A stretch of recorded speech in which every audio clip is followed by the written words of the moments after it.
sebuah kondisi yang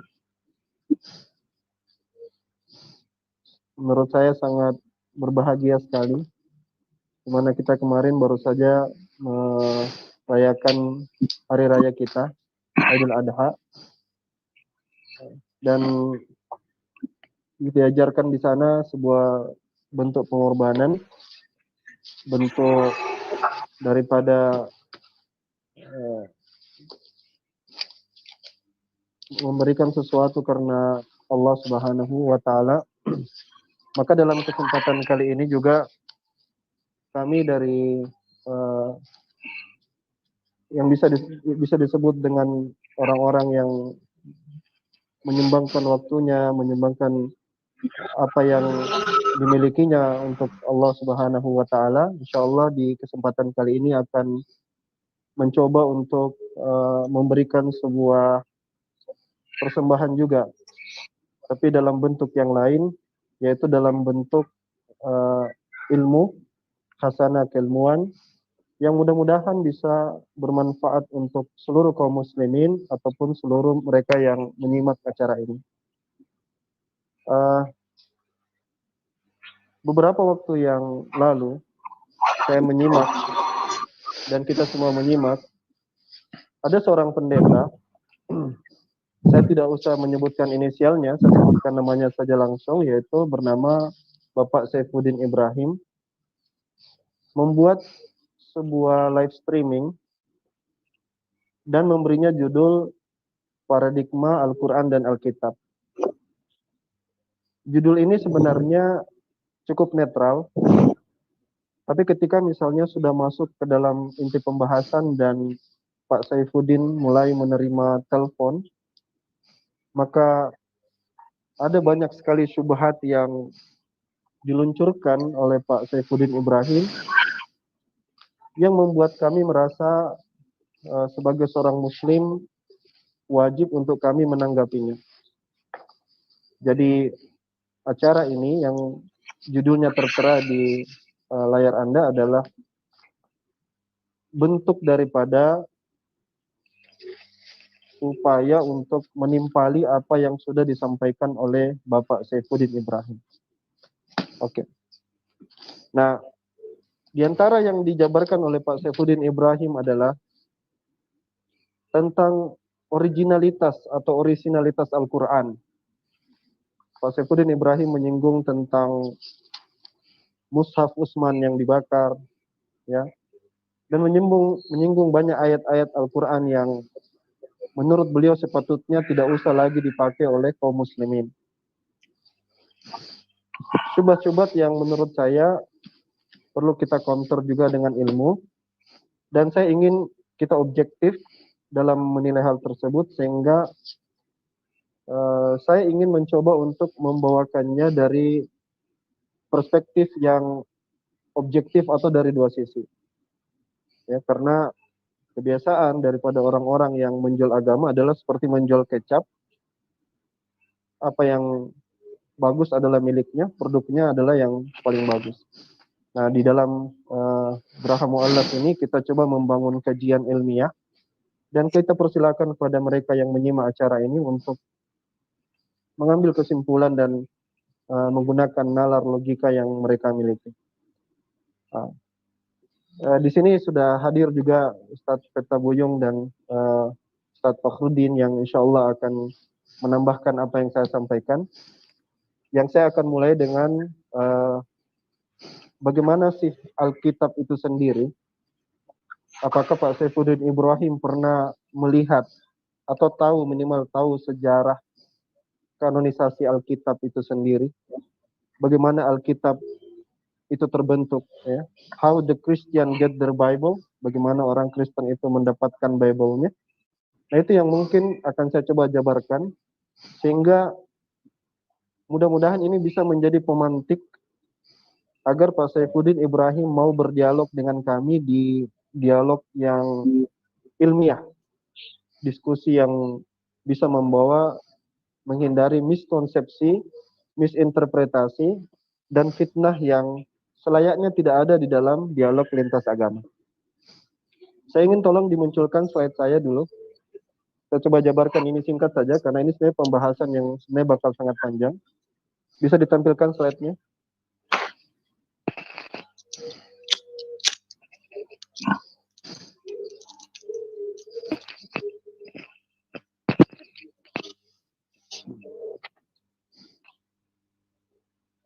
Nah, bisa dilihat di sini, ini adalah apa yang disampaikan oleh Pak Saifuddin Ibrahim di channel YouTube-nya, Paradigma Alkitab dan Al-Quran, dan dibawakannya dengan 2 jilid ya. Ada yang part 1 dan ada yang part 2. Kalau Anda ingin melihat videonya, silakan dilihat, dan nanti Anda bisa membenarkan apa yang saya sampaikan di awal pengantar tadi. Bisa dilanjutkan slide-nya.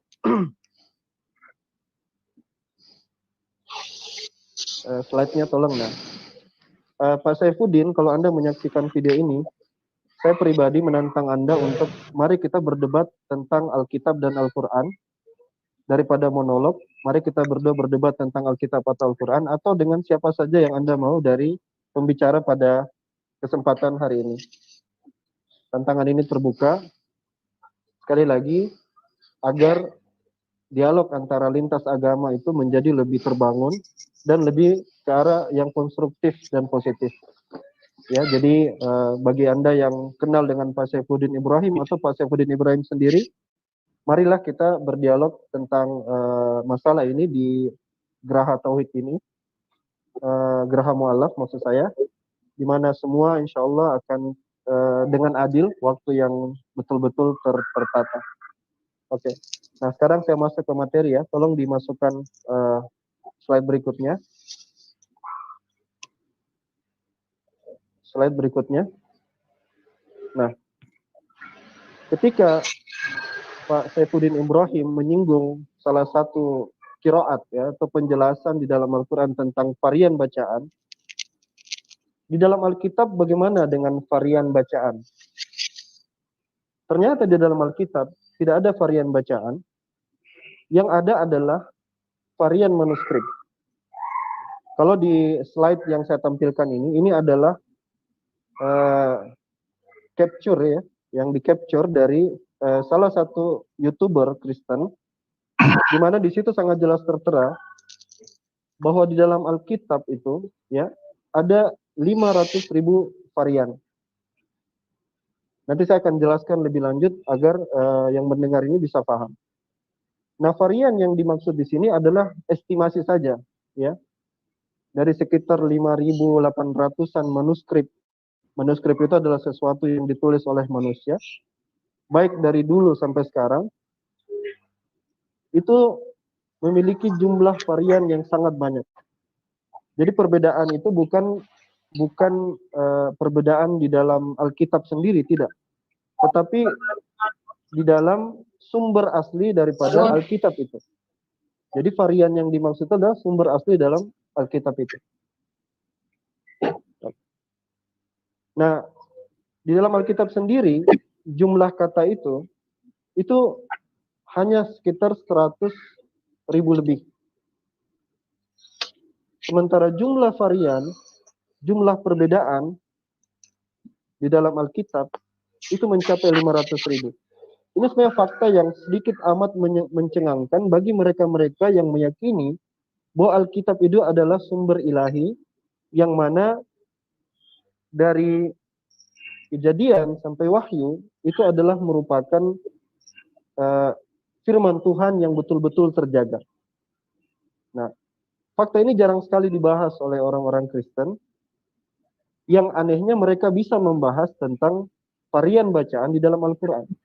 Mereka lupa tentang varian bagaimana Alkitab mereka itu disusun.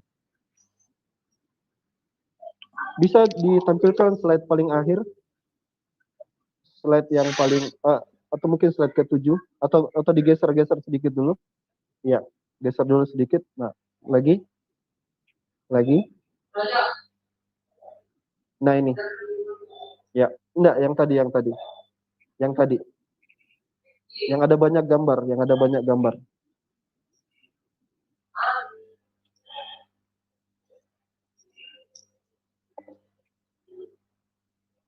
Ya. Oke. Di sini bisa dilihat ya di gambar ini ya.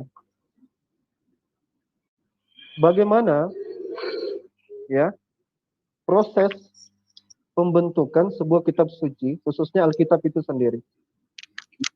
Yang pertama adalah di gambar yang sebelah kiri, paling kiri, itu menunjukkan mereka yang menulis itu pertama kali. Biasa dikenal dengan autograph atau original text.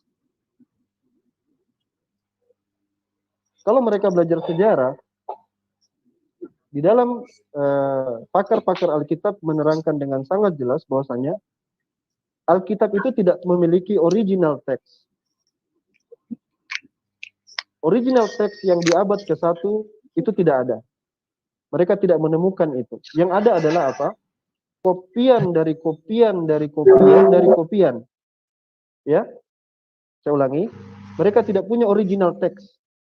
Yang ada adalah kopian dari kopian dari kopian yang diketemukan di abad-abad setelahnya. Dulu tulisan itu ditulis itu, manuskrip itu ditulis dari scroll, ya, scroll. Yang kemudian dari scroll itu berpindah ke kodeks. Nah, kalau kodeks itu sudah dalam bentuk buku.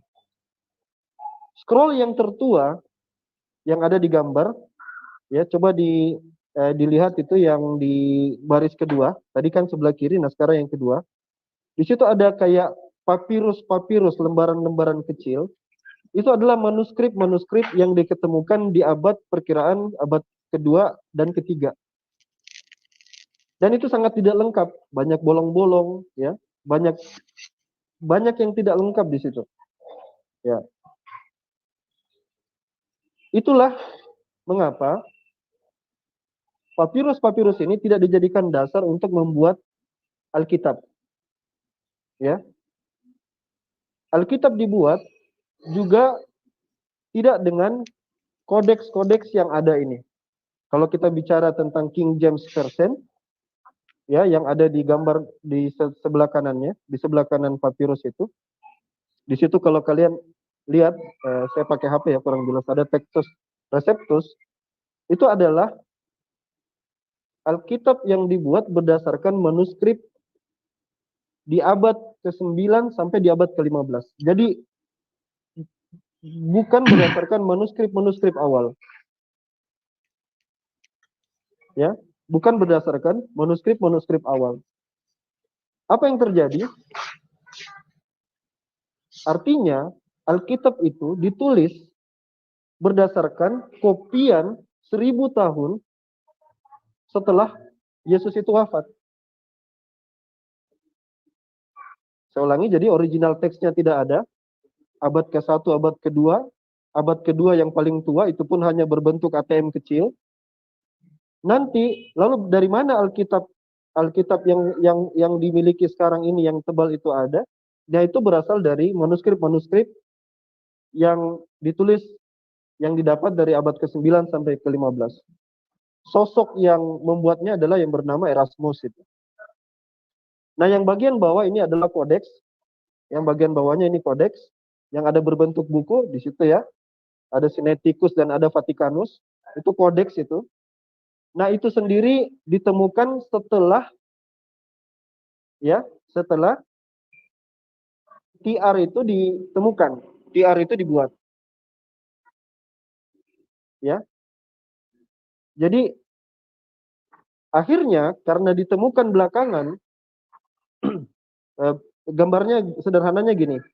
Alkitab yang ada sekarang itu menggunakan manuskrip di abad 9 sampai 15. Sedangkan manuskrip yang abad keempat itu diketemukan ya, itu diketemukan nanti setelahnya. Itulah yang dikenal dengan Codex Sinaiticus dengan Codex Vaticanus. Nah, coba kita lihat di sebelah kanannya, di sebelah kanan kodeks itu. Nah, itu ada di situ Novum Testamentum Grace. Itu adalah Alkitab yang disebut dengan berbahasa Yunani yang disebut dengan critical text. Nah, jadi kita sekarang sudah ada dua, berarti ada yang uh, uh, TR dan ada yang CT. Ada yang di atas itu yang ada empat buku itu yang ada TR, yang di bawahnya itu ada CT atau critical text. Nah, dua manuskrip ini baik TR ataupun CT critical text itu bertentangan satu sama lain. Itulah yang disebut dengan varian, ya. Itulah yang disebut dengan varian. Nah, sekarang kita kembali lagi ke slide yang kedua. Kembali lagi ke slide yang kedua. Ini memang pembahasannya harus agak panjang, tapi saya mempersederhanakan ya, biar lebih cepat. Nah, oke, turun ke bawah lagi satu langkah. Nah, turun lagi satu ke Daniel B. Wallace itu yang tadi yang bapak-bapak. Nah ini Daniel B. Wallace ya. Bisa diperbesar nggak? Ini saya pakai HP jadi kurang kentara. Coba saya. Bukan yang ini, yang Daniel B. Wallace yang di atas.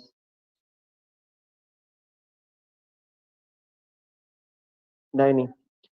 Nah ini juga sama. Kalau Anda ke blognya, ini adalah seorang pakar perjanjian baru, Daniel B. Wallace. Ya, dia menerangkan bahwasanya estimasi daripada varian kontradiksi antara manuskrip yang satu dengan manuskrip yang lain itu mencapai 500.000, sama dengan apa yang disampaikan oleh Verbum Veritatis. Ya mungkin juga Verbum Veritatis merujuk kepada tulisan daripada Daniel B. Wallace ini. Dengan kata lain, tidak dibantah pakar-pakar Alkitab, tidak ada satupun yang membantah bahwa memang Alkitab yang ada itu kontradiksi satu sama lain pada sumber aslinya, pada manuskripnya. Manuskrip yang juga bukan original teks, tetapi kopian-kopian, kopian dari kopian, kopian dari kopian, berabad-abad setelahnya. Nah, seperti itu. Nah, ini ada problem yang dihadapi oleh umat Nasrani, umat Kristiani dengan Alkitab mereka. Gitu. Nah, sekarang dilanjutkan turun ke bawah. Ini saya nggak bisa baca, kurang jelas ini. Tapi turun saja ke bawah. Gambarannya kira-kira seperti itu. Turun lagi. Nah, ini. Ini adalah buku The Book We Call the Bible. Ya, saya bisa diperjelas nggak? Atau sebentar ya? Atau saya baca lewat sini ya? Sebentar ya. Saya coba cari, minta waktu sedikit. Saya coba.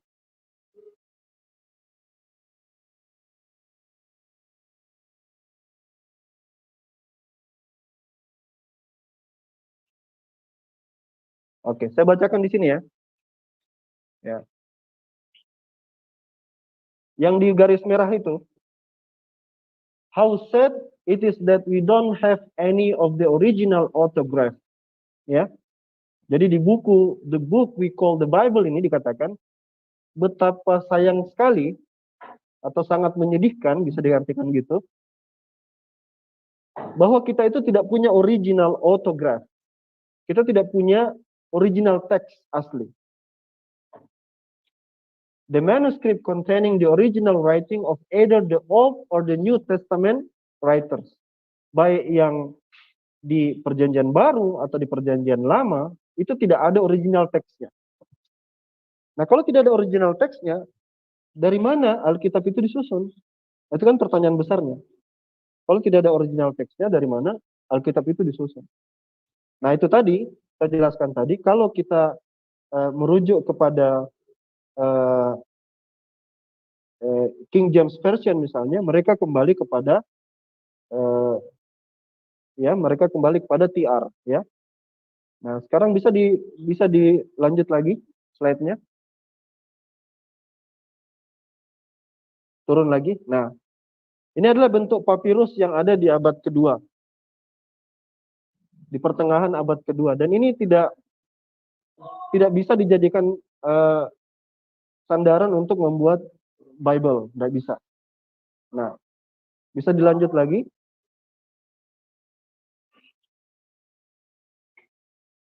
Nah, dan ini adalah kodeks terlama, ya. Ini adalah kodeks terlama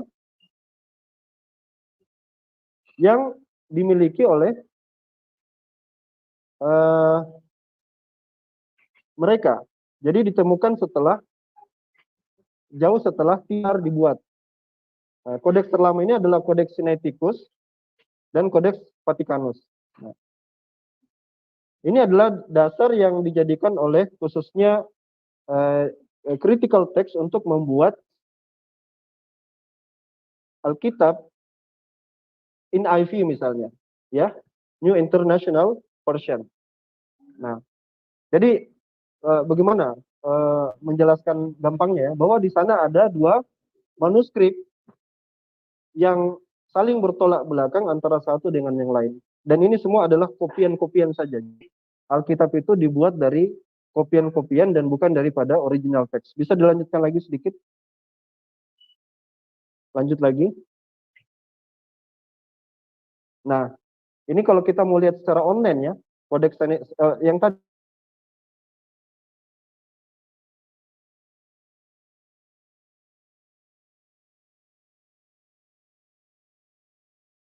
ya, bahkan sudah ada terjemahannya.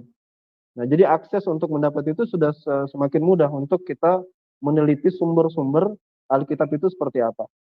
Bisa dilanjutkan lagi, saya percepat saja biar ada waktu buat yang lain.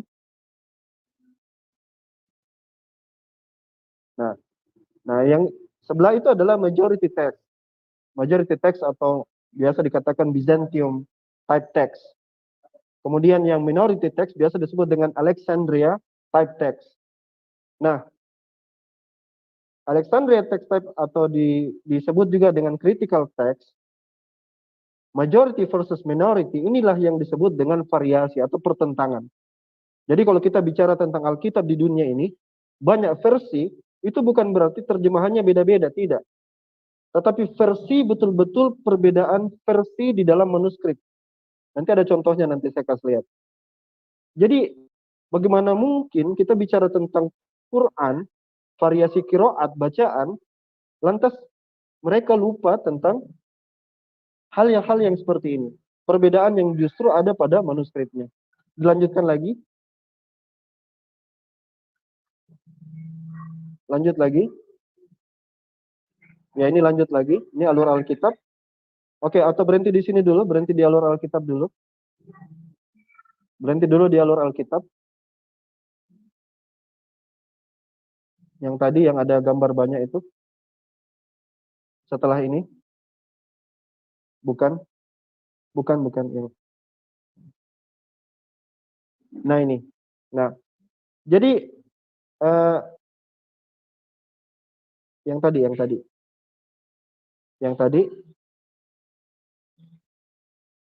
Ya, itu alur Alkitab. Nah, jadi yang di atas itu adalah Textus Receptus, itu berdasarkan manuskrip majority.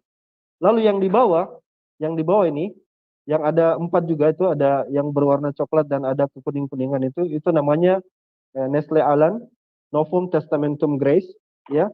Itu teks Greek, teks Yunani yang critical text. Jadi dia pakai yang berdasarkan manuskrip minority tadi, ya. Jadi satu majority, satu minority, itu dia beda manuskripnya. Nah, ketika diterjemahkan ke dalam bahasa Inggris, maka muncullah ada disebut dengan King James Version dan lain-lain. Itu mengacu kepada TR, dan yang di bawahnya NIV itu mengacu pada manuskrip yang lain. Nah, sekarang coba diteruskan lagi slide-nya.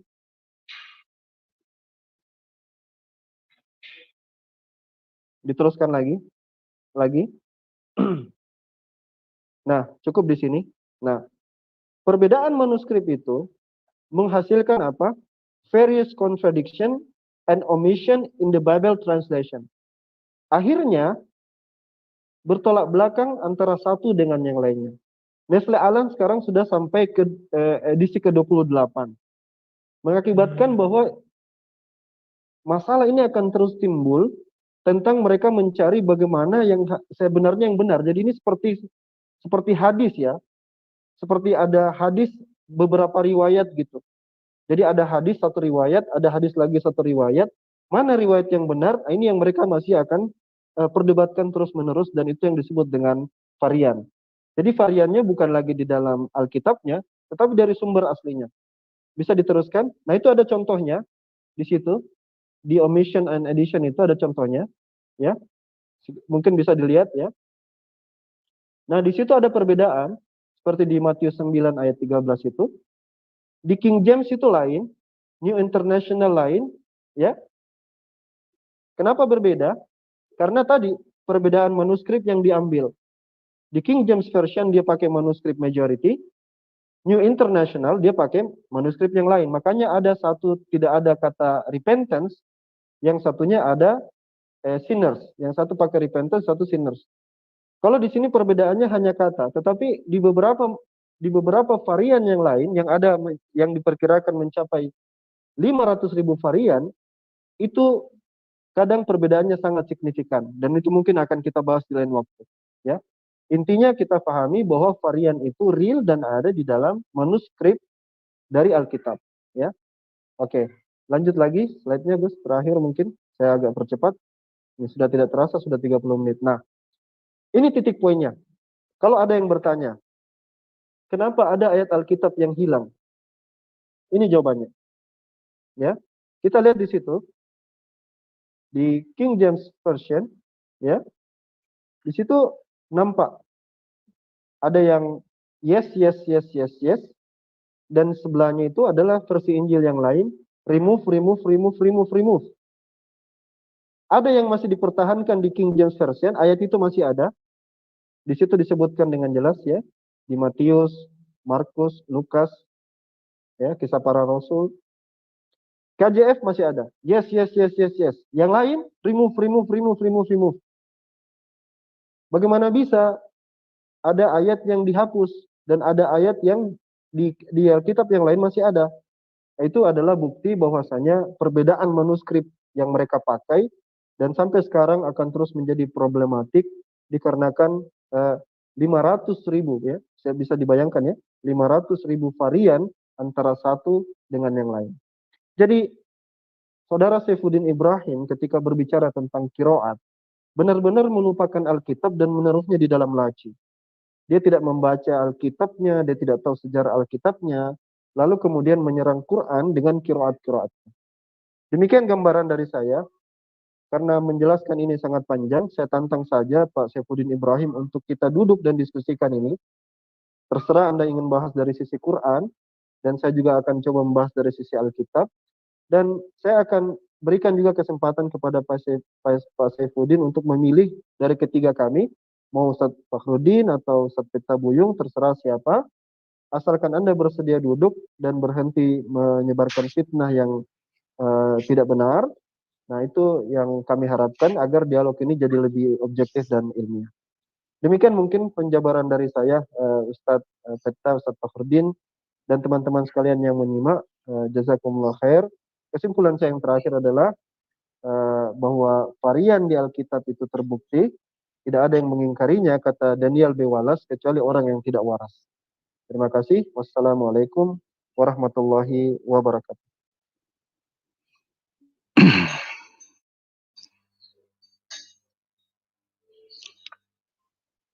Baik, terima kasih. Assalamualaikum warahmatullahi wabarakatuh. Innal hamdalillah nahmaduhu wa nasta'inuhu wa nastaghfiruh wa na'udzu billahi min shururi anfusina wa min sayyiati a'malina. May yahdihillahu fala mudilla lahu wa may yudlil fala hadiya lahu. Asyhadu an la ilaha illallah wahdahu la syarika lahu wa asyhadu anna Muhammadan abduhu wa rasuluh. Rabbi shrah li sadri wa yassir li amri wahlul 'uqdatam min lisani yafqahu qawli. Amma ba'd. Saudara-saudara sekalian, tadi saudara saya Ustadz Alwan sudah menjelaskan bagaimana kanonisasi Alkitab itu sendiri. Sekarang saya ingin sedikit mengklarifikasi terkait dengan bagaimana kanonisasi atau tadwinul Quran itu sendiri. Kalau Ustadz Alwan tadi banyak memakai slide-slide, maka saya akan menggambarkan Al-Quran itu sesuai dengan bagaimana tata cara pembukuannya, yang memang sebenarnya kalau kita mau melihat Al-Quran itu, yang disebut dengan Al-Quran itu sendiri adalah sesuatu yang bacaan atau sesuatu yang dibaca, ya kan? Nah, kalau dia sesuatu yang dibaca dengan atau tanpa referensi itu, kita bisa mengatakan bahwa itu adalah firman Allah, ada seseorang membacanya. Umpamanya saya mengatakan, Auzubillahi minasyaitonirrajim, Bismillahirrahmanirrahim. Qul huwallahu ahad, Allahus samad, lam yalid wa lam yulad, wa lam yakul lahu kufuwan ahad. Sebagai umat muslim, mereka itu tidak perlu berpikir itu yang dibaca apa sebenarnya tuh. Pasti mereka tahu. Kenapa mereka tahu? Karena salah satu nama Al-Quran itu adalah Az-Zikr. Ingatan yang ditancapkan di dalam hati dan pikiran manusia. Ya kan? Kita tidak perlu mengatakan bahwa sesuatu itu ditulis atau apa, itu kan istilahnya kalau di dalam tradisi tadwinul Quran itu sebenarnya hal yang sekunder. Kenapa? Karena Al-Quran itu pada awalnya itu kan istilahnya wahyu yang diturunkanlah kepada Rasulullah. Kalamullahil munazzalu ala Muhammadin sallallahu alaihi wasallam. Nah, ketika itu turun, para sahabat-sahabat Nabi berdatangan, terus Rasulullah sallallahu alaihi wasallam menyampaikan firman Allah tersebut di hadapan sahabat-sahabatnya. Dan ketika dibacakan langsung tertancap di dalam ingatannya. Ya kan? Jadi di dalam Al-Quran itu sendiri, makanya dia dikatakan Az-Zikr. Az-Zikr itu ingatan yang tertanam di dalam hati. Pada masa Rasulullah, pembukuan Al-Quran itu sebenarnya sudah ada. Tetapi karena memang pada masa itu dikhawatirkan bercampur dengan ucapan Rasulullah sendiri, yang biasa kita sebut dengan hadis atau sunnah, maka pernah Rasulullah itu dalam satu hadis dikatakan, la taktubu anni illa al-Quran. Jadi jangan menulis ucapan-ucapanku kecuali Al-Quran. Firman Allah itu Anda bisa tulis. Nah, ada juga di hadis yang lain disebut uktubu li Abi Syah. Tulis atau salinlah Al-Quran itu dari Abi Syah. Kan begitu. Nah, di masa Rasulullah ini yang namanya Al-Quran itu memang kebanyakan, karena Rasulullah masih ada, mereka itu datang langsung kepada Rasulullah. Rasulullah menyampaikan ayat demi ayat, mulai dari saat beliau berada di Mekah 12 tahun dan 10 tahun di Madinah itu 22 tahun secara keseluruhan, berangsur-angsur turunnya Al-Quran itu. Rasulullah itu ketika menyampaikan firman Allah, maka seluruh sahabat itu mendengar. Makanya namanya riwayatnya itu riwayat mutawatir. Yang dimaksud riwayat mutawatir itu adalah rawahu jam'un min jam'in bila adadin muayyanin tastahilu adat tawatuhum alal kazib.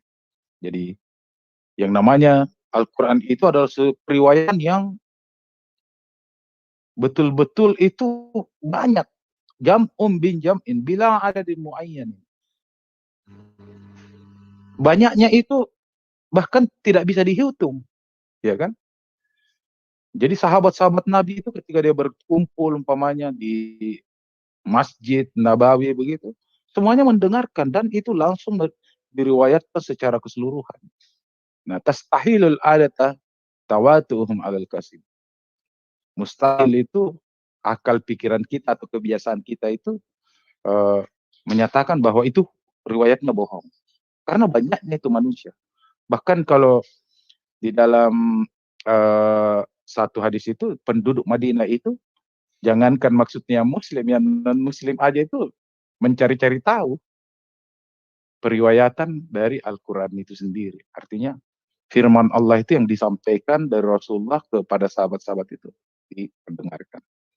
Nah, setelah wafatnya Rasulullah itu memang konsentrasi para sahabat itu langsung dia memang tertuju pada pembukuan Al-Quran. Jadi pada dasarnya itu di zaman setelah Rasulullah wafat itu memang konsentrasi para sahabat itu memang mau membukukan ayat-ayat Al-Quran itu. Makanya pembukuan Al-Quran itu sebenarnya tidak dimulai dari zaman Khalifah Utsman. Bahkan dimulai itu dari zaman Khalifah Abu Bakar As-Siddiq atas bimbingan, atas petunjuk dari Umar bin Khattab. Hanya saja karena di masa Khalifah Abu Bakar As-Siddiq itu kan periodenya hanya 2 tahun. Jadi di 2 tahun itu dia sempat membukukan tetapi tidak dibagi-bagikan, ya kan? Tidak dibagi-bagikan. Tapi ada mushaf yang ditulis sendiri, yang disimpan oleh anaknya anaknya Umar bin Khattab, Hafsah itu, ya kan? Setelah itu Umar juga, pada saat Umar itu sudah mulai dibukukan, ditulis. Beberapa sahabat itu seperti Abdullah bin Mas'ud itu sudah membukukan. Cuma sayangnya pada saat itu memang karena Umar ini terkonsentrasi untuk memekarkan wilayah Islam, maka pembukuan itu tidak terlalu signifikan pada saat itu. Karena apa? Sahabat-sahabat pada saat itu juga masih banyak hufaz-hufaz itu masih banyak yang menghafal. Karena sebenarnya tradisi Al-Quran itu tidak dimulai dengan penulisan, tetapi tradisinya itu adalah tradisi oral yang namanya tradisi talaqi. Talaqi itu artinya satu orang menyampaikan, didengarkan oleh banyak orang, terus yang didengarkan dia hafal, diulang lagi antara murid dengan guru. Jadi seperti itu. Kebutuhan nanti untuk membukukan Al-Quran itu memang ketika di zaman Utsman. Jadi Utsman bin Affan itulah yang membentuk, ada panitia. Panitianya itu ada 19 orang, tetapi yang diketuai oleh yang namanya Zaid bin Zabit. Nah, itulah yang dijadikan mushaf standar. Jadi biasa ada dalam hadis itu, katanya dimakan kambing lah, apa kan yang seperti itu. Sebenarnya itu bukan persoalan Quran itu hilang atau apa, tapi kebutuhan. Karena itu ada beberapa mushaf yang dimakan kambing, ya itulah makanya kebutuhannya untuk diadakan salinan, ya betul keseluruhan itu dikumpulkan, dikodifikasi, ditadwin dalam sebuah kitab yang namanya Al-Quran. Nah, untuk setelah kodifikasi oleh panitia 19 yang diketuai oleh Zaid bin Sabit itu, maka karena pembukuannya itu di zaman Utsman bin Affan radhiyallahu anhu, maka disebut dengan Mushaf Utsmani. Itu kan penghargaan terhadap Khalifah Utsman bin Affan. Sebenarnya rintisannya itu mulai dari Abu Bakar As-Siddiq. Nah, Anda bisa bayangkan. Jadi kalau ada yang bertanya, itu Al-Quran orisinil tidak? Nah, disinilah kita perlu membuktikan bahwa zaman Rasulullah SAW sampai dengan dibukukannya itu hanya 12 tahun, iya kan? Itu yang harus Anda pahami. Hanya 12 tahun. Seluruh yang membukukan ini adalah sahabat-sahabat yang hidup sesama dengan Rasulullah SAW. Jadi kalau dari segi originalitas, istilahnya karena kedekatan waktu itu, semua sahabat-sahabat yang mengumpulkan menjadikan satu mazhab yang namanya Mushaf Utsman, itu jaraknya itu berdekatan sekali dengan Rasulullah. Jadi kalau dikatakan ada penyimpangan, penyelewengan, itu sangat mustahil. Kenapa saya katakan sangat mustahil? Karena mereka sendiri, sahabat-sahabat Nabi itu, yang membukukan itu sudah menghafal semua riwayat-riwayat yang disampaikan oleh Nabi. Semua kalamullah itu yang disampaikan sudah dihafal semua, terus dibukukan. Nah, memang di zaman Utsman bin Affan, pembukuan itulah yang disebarkan ke berbagai penjuru ibu kota. Jadi wilayah itu waktu itu kan memang ada di Madinah, terus mushaf yang setelah disusun ini disebarkan. disebarkan ke berbagai, ke Basra, ke Kufa, ke Yaman, ya kan, ke Mekah sendiri. Itu Al-Quran disebarkan oleh Utsman. Diseragamkan memang, diseragamkan dalam satu bacaan. Bacaannya itu bacaan Quraisy, ya kan. Nah, kita mungkin bertanya-tanya, apakah memang keseluruhan bacaan Al-Quran itu adalah bacaan yang diterima langsung, yang dibukukan dari Utsman bin Affan? Jawabannya iya. Jadi memang itulah mazhab standar dari Al-Quran itu sendiri. Tetapi memang ada beberapa riwayat berdasarkan dialek atau lajnah itulah yang berbeda-beda. Tetapi di masa Rasulullah Sallallahu Alaihi Wasallam itu memang ada, bukan dari masa Utsman itu, dari yang dinamakan qiraat itu memang ada perbedaan mulai sejak zaman Rasulullah itu, karena dia mengikuti umatnya ini kan banyak dari berbagai daerah. Ya, anggaplah umpamanya kita ini dari Jawa, Jawa Barat, Jawa Timur, Madura, itu aja berbeda dialek. Tetapi prinsip dasarnya itu satu. Makanya itulah yang dibukukan oleh Utsman bin Affan dalam satu bahasa. Satu bahasa yang dinamakan dengan Mushaf Utsman itu. Nah, dalam sejarahnya itu ada poin-poin penting dalam pembukuan ini. Jadi yang harus kita catat itu bahwa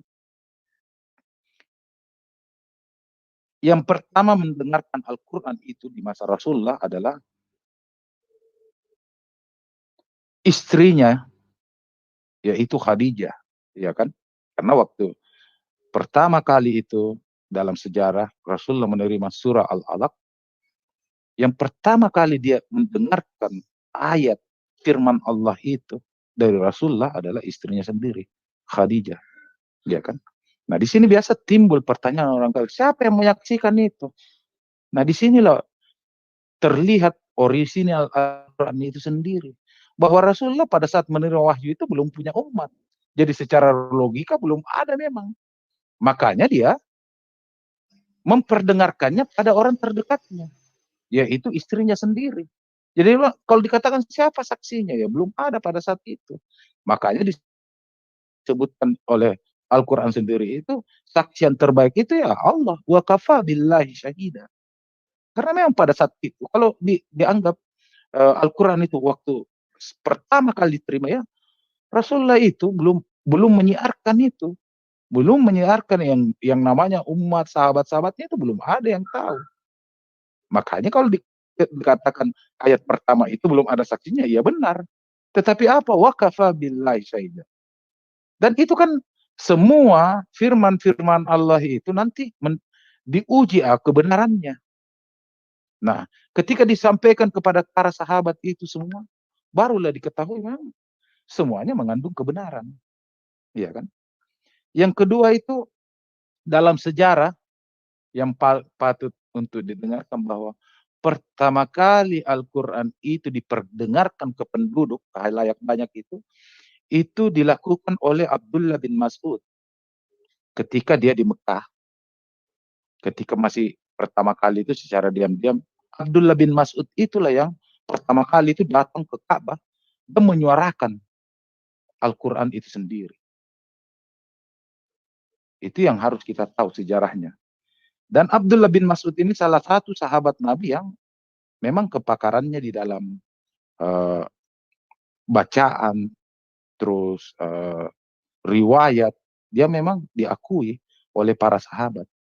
Nah, yang ketiga, yang pertama kali itu yang memerintahkan untuk mengumpulkan Al-Quran itu dalam satu mushaf, itulah Abu Bakar radhiyallahu anhu yang mengumpulkan dalam satu mushaf.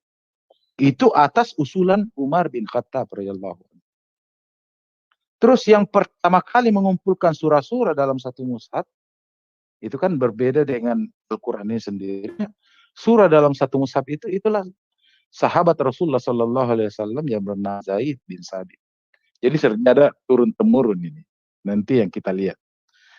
Terus yang pertama kali itu membukukan dan menyalin Al-Quran dari ke beberapa mushaf dan dibagi ke berbagai pelosok, itulah sahabat Allah Utsman bin Affan. pada saat dia menjadi khalifah ketiga. Nah, dialah yang membukukan keseluruhan Al-Quran itu dan dibawa pelosok-pelosok, ya kan? Terus, ini yang paling penting. Al-Quran pada zaman Utsman bin Affan itu belum ada syakal, titik-titik, terus tanda baca itu belum ada memang. Jadi disalin itu bukan ada titiknya atau apa, disalin itu karena tanpa titik, tanpa syakal itu kenapa? Karena itu yang saya katakan tadi. Sebenarnya Al-Quran itu sendiri pokok itu zikir, chip yang ditanamkan dalam istilahnya di dalam ingatan dan kalbu para sahabat. Nah, pembukuan itu ada sejak awal itu memang untuk memudahkan saja untuk mempelajari dan memahami Al-Quran. Tapi sumber primernya itu ada yang di dalam pikiran kita. Makanya salah satu nama Al-Quran itu adalah Ad-Dzikr. Ya kan? Nah, yang pertama kali itu yang memberi tanda berupa harakat atau titik-titik. Titik itu ada di masa tabi'in yang bernama Abul Aswad Ad-Duali. Itulah dia, tetapi pada saat itu masih tanda fathah dengan titik biasa aja. Fathah di atas titik satu, fathah kasrah di bawah titik satu. Belum seperti syakal yang sekarang ini. Nah, nanti pada zaman tabi'in ada seorang tabi'in yang bernama Khalil bin Ahmad Al-Faradi. Nah, itulah yang memberi tanda harakat seperti yang kita kenal sekarang ini. Titik dan harakat itu nanti Ahmad Al-Faradi ini. Salah satu informasi Ahmad Al-Faradi inilah yang penemu not itu dalam musik. Jadi semua tanda-tanda yang kita kenal sekarang, tanda baca itu fathah, kasar, tasydid, dhamma itu ada pada zaman Khalil Al-Faradi. Nah, yang ada juga yang pertama kali memberi titik pembaca itu, yang nanti itu ada huruf apa, ba, ta, itu kan sebenarnya ba itu titiknya di bawah, ta itu titik dua di atas. Nah, itu adalah Nasr Al-Asm dan Abdurrahman Al-Hurmus. Nah, mereka inilah yang istilahnya memberi titik-titik untuk menegaskan bahwa ini dibaca ini dibaca ini, seperti riwayat-riwayat yang sampai kita sekarang gitu. Nah, juga dalam sejarah itu ini yang harus kita tahu. Pertama kali itu ada yang namanya Ulumul Quran sebagaimana yang dicatat dalam Muqaddimah Ibnu Khaldun itu. Nanti ada satu kitab yang namanya Al-Burhan fil Ulumil Quran. Itu karya Ali bin Ibrahim bin Sa'ad Al-Khufi. Nah, inilah yang pertama kali istilahnya mengkritisi hal terkait dengan kiraat-kiraat yang ada dalam Al-Quran ini. Kiraatus sab'ah itu. Jadi sebenarnya kalau persoalan kiraat, tidak ada istilahnya kesalahan atau apapun. Kalaupun ada perbedaan bacaan itu, ada juga istilahnya gini. Meskipun berbeda bahasa, bacaan itu memang perbedaannya itu ada sejak zaman Nabi, sejak zaman Rasulullah Sallallahu Alaihi Wasallam. Karena perbedaan dialek dan semuanya itu perbedaannya itu adalah diketahui oleh umat Islam. Hanya saja dalam bentuk keseragaman itu nanti diseragamkan oleh Khalifah Utsman bin Affan. Jadi kalau umpamanya ada yang berbeda sekarang gampang ditelusuri. Karena yang membuat juga itu perbedaan itu adalah qiraah mutawatirah. Artinya semua sebenarnya orang tahu. Jadi kalau ada perbedaan apa gitu, tidak ada masalah karena jalurnya itu kita tahu. Nah, itulah mungkin sekelumit kalau mau dikatakan bahwa Al-Quran itu memang sejak awal sampai dia dibukukan hingga saat ini memang terjaga. Terjaga dari bentuk-bentuk istilahnya tahrif atau perubahan, pemahaman. Itu pasti terjaga. Karena apa? Umat Islam itu punya chip tersendiri dalam menjaga. Chipnya itu adalah ada yang tertanam dalam pikiran dan hati kita. Jadi kalau tulisannya itu berubah, kita tahu Iya kan? Sampai jika anggaplah dunia ini dilanda gempa bumi atau kebakaran, semua naskah-naskah itu hilang, Al-Quran itu tetap ada. Karena apa? Dijaga dalam ingatan manusia. Ya kan? Bukan dijaga dalam bentuk manuskrip-manuskrip itu. Ada. Ada satu film itu The Book of Eli. Orang cari-cari itu. Iya kan? Kalau Al-Quran itu tidak. Panjang umat Islam itu menghafal, membaca, dan menelaahnya, pasti Al-Quran itu tetap terjaga sepanjang zaman. Saya pikir itu pengantar dari saya. Selanjutnya saya persilahkan kepada Ustadz Fahrudin untuk menyampaikan tambahan. Ya, terima kasih kepada Pak Alwan dan juga Pak Boyong. Ya, penjelasan yang cukup ringkas. Tapi tetap saja hal itu akan ditolak oleh orang-orang Kristen khususnya yang mereka itu buta sejarah. Dan jika hal ini dihilangkan di dunia ini dalam teks di muka bumi, tentu saja orang-orang muslim sendiri tidak akan pernah kebingungan. Karena ada para penghafal Al-Quran yang mereka sendiri mampu memberikan tulisannya dan untuk dibaca oleh kaum muslimin dimanapun. Tetapi jika hal ini andai kata dibuang semuanya atau dimusnahkan, tentu saja orang-orang Kristen dimanapun mereka akan kelabakan. Khususnya bagi para pendeta jika mereka ingin berkhotbah. Dan jika orang-orang Kristen sendiri terkait permasalahan yang barusan disinggung oleh Bang Alwan, silakan Anda untuk membaca buku ini pada halaman 506. Jika Anda membaca ini, di sini tertulis ada yang putih, ada yang hitam. Dan mereka itu yang menulis buku ini mengangkat 5 nama. 5 nama yaitu Irenaeus, Canon Eusebius, Athanasius, dan juga Canon sekarang. Adanya tulisan yang diabu-abukan, itu ternyata ada yang diperdebatkan dan bahkan ada yang dibuang sama sekali. Ironisnya, apa yang diyakini oleh orang-orang Kristen, mereka membuang kitab-kitab yang diklaim bahwa kitab tersebut tidak memiliki otoritas sebagai wahyu Tuhan. Dan nyatanya hal itu pun bisa kita baca di dalam sejarah, dan tolong moderator untuk menampilkan slide terkait adanya perbedaan kanon di dalam Bapak Gereja. Kalau nggak salah 12 nama, dan hal ini bisa Anda ketahui khususnya orang-orang Kristen yang mungkin baru mengetahui terkait adanya perbedaan 12 kanon ketika di zaman Bapak-Bapak Gereja. Jadi adanya perbedaan ini, nomor 1 dulu, itu kan nomor 12, nomor 1 dulu.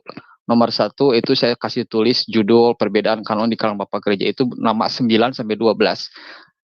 Ada 12 nama total yang saya berikan terkait permasalahan perbedaan kanon. Dan satu-satunya di dalam zaman Bapak Gereja yang sama PB-nya dengan Kristen saat ini, itu cuma Athanasius. Di sini Anda bisa membacanya. Adanya perbedaan-perbedaan antara Bapak Gereja satu dengan Bapak Gereja lain. Baik masalah hal Injil maupun kitab-kitab yang saat ini disebut sebagai kitab apokrif. Dan itu nomor 1 sampai nomor 4 saya tampilkan karena memang panjang. Di sini saya sebutkan nama-namanya juga, dan juga nama-nama kitab yang disetujui atau diyakini sebagai firman Tuhan oleh Bapak-Bapak Gereja di sini. Tolong nomor 5 sampai nomor 8 kalau nggak salah. Yang kedua itu, dan jika kita mengetahui atas apa sejarah yang terjadi di dalam Bible, baik itu kanonisasinya, khususnya adanya perbedaan teks, tentu saja hal itu pun menjadi permasalahan juga. Karena jika Anda, orang-orang Kristen sendiri, mengakui bahwa Alkitab itu adalah firman Tuhan atau Bible, ini khususnya orang-orang Kristen yang fundamentalis, tentu saja tidak akan pernah di dalamnya itu mengalami perbedaan, permasalahan sedikit pun. Karena sebagaimana yang sering saya sampaikan, Kristen selalu sepakat untuk tidak sepakat dalam banyak hal. Bahkan permasalahan kanon sendiri pun yang Anda lihat saat ini di dalam Bapak Gereja sudah sejak awal mengalami perbedaan, baik itu namanya maupun jumlahnya. Tetapi orang-orang yang Kristen saat ini yang memang kekurangan bahan dalam memberikan sanggahan terhadap adanya polemik di dalam Bapak Gereja saat itu selalu menyatakan yang penting Injilnya sama. Saya tantang seluruh orang Kristen di dunia ini, coba buktikan satu saja teks yang ada di dalam Injil, semua bapak-bapak gereja itu memang benar-benar sama. Tidak ada sama sekali. Sampai hari kiamat pun, kalian orang-orang Kristen tidak akan pernah mampu, tidak akan pernah bisa membuktikan antara bapak satu gereja dengan bapak gereja lainnya yang berjumlah 12 orang itu memiliki teks yang sama. Karena selama saya memperhatikan tidak ada satupun teks yang benar-benar sama. Hanya mengutip nama Injil saja. Injil Matius, Lukas, Markus, Yohanes. Dan hal itulah yang menjadi salah satu bukti bagi Kristen bahwa Injil itu mengalami keseragaman. Tetapi nyatanya, dikala diminta bukti ada tidak dari pihak Bapak Gereja yang memiliki keseragaman isi ataukah memang cuma namanya yang sama tetapi isinya yang berbeda. Karena untuk permasalahan Matius, Markus, Lukas, dan juga Yohanes, jika orang-orang Kristen sendiri melek terkait sejarah kekristenan khususnya tentang masalah kanonisasi sendiri, itu silakan Anda baca ini. Ada 3 jilid di dalam buku ini menyangkut permasalahan siapa penulis Injil sampai Paulus. Bahkan ketika saya sampaikan di sini masih terjadi polemik. Kitab-kitab mana saja yang dianggap sebagai firman Tuhan gitu kan. Karena bagaimana mungkin firman Tuhan mengalami musyawarah yang dilakukan oleh manusia sendiri. Ketika mereka sendiri tidak memiliki metodologi dalam menetapkan mana yang firman Tuhan, mana yang tidak. Sedangkan umat Islam sendiri memiliki metodologi dalam penjagaannya, yaitu penghafalan dan juga penulisan. Maka tidak bisa dibantah antara seseorang katakanlah memiliki kehilangan dalam hal teks Al-Quran, tetapi dia ingat dan juga diberikan 2 saksi dalam hal penulisan Al-Quran ketika zaman Utsman bin Affan yang ditulis oleh Zaid bin Sabit, maka hal itu dicatat oleh Zaid bin Sabit. Tetapi jika dia itu hafal tetapi tidak memiliki bukti teksnya, atau cuma hafal doang tetapi tidak seutuhnya, maka di sanalah terjadi penolakan. Dan ironisnya, Kristen selalu menyerang terkait masalah hal mushaf Abdullah bin Mas'ud, Ali bin Abi Thalib, dan hal itu ternyata pernah dilakukan oleh orang-orang orientalis. Dan tidak ada satupun orang-orang Kristen yang sebenarnya mampu mengembangkan penelitian orientalis selain hanya menjiplak dan melakukan peniruan. Dan juga sama menyerangnya. Meskipun yang saya nilai serangan Kristen saat ini begitu sangat rendah mutunya. Karena mereka tidak melakukan pengkajian terkait masalah Al-Quran. Selain hanya menjiplak dari orang-orang orientalis. Artinya kebodohan dari generasi ke generasi selalu dialami orang-orang Kristen ketika mereka melakukan penyerangan terhadap Al-Quran. Sedangkan kami mampu melakukan penyerangan terhadap Bible dan membuktikan bukti sejarah terkait adanya perbedaan teks. Dan sebagai buktinya, silahkan Anda orang-orang Kristen sendiri untuk membaca di dalam buku ini. Di sini ada perbedaan teks terkait masalah hal PL. Salah satunya, yang jika Anda memiliki buku ini, silahkan Anda membaca pada halaman 19 hingga 21. Lihat, ini bukan penulisnya yaitu orang Islam, tetapi Kristen. Kami memberikan bukti ini untuk membuktikan apa yang kami sampaikan itu benar, bukan asal ngomong, bukan menyampaikan pernyataan tanpa adanya bukti.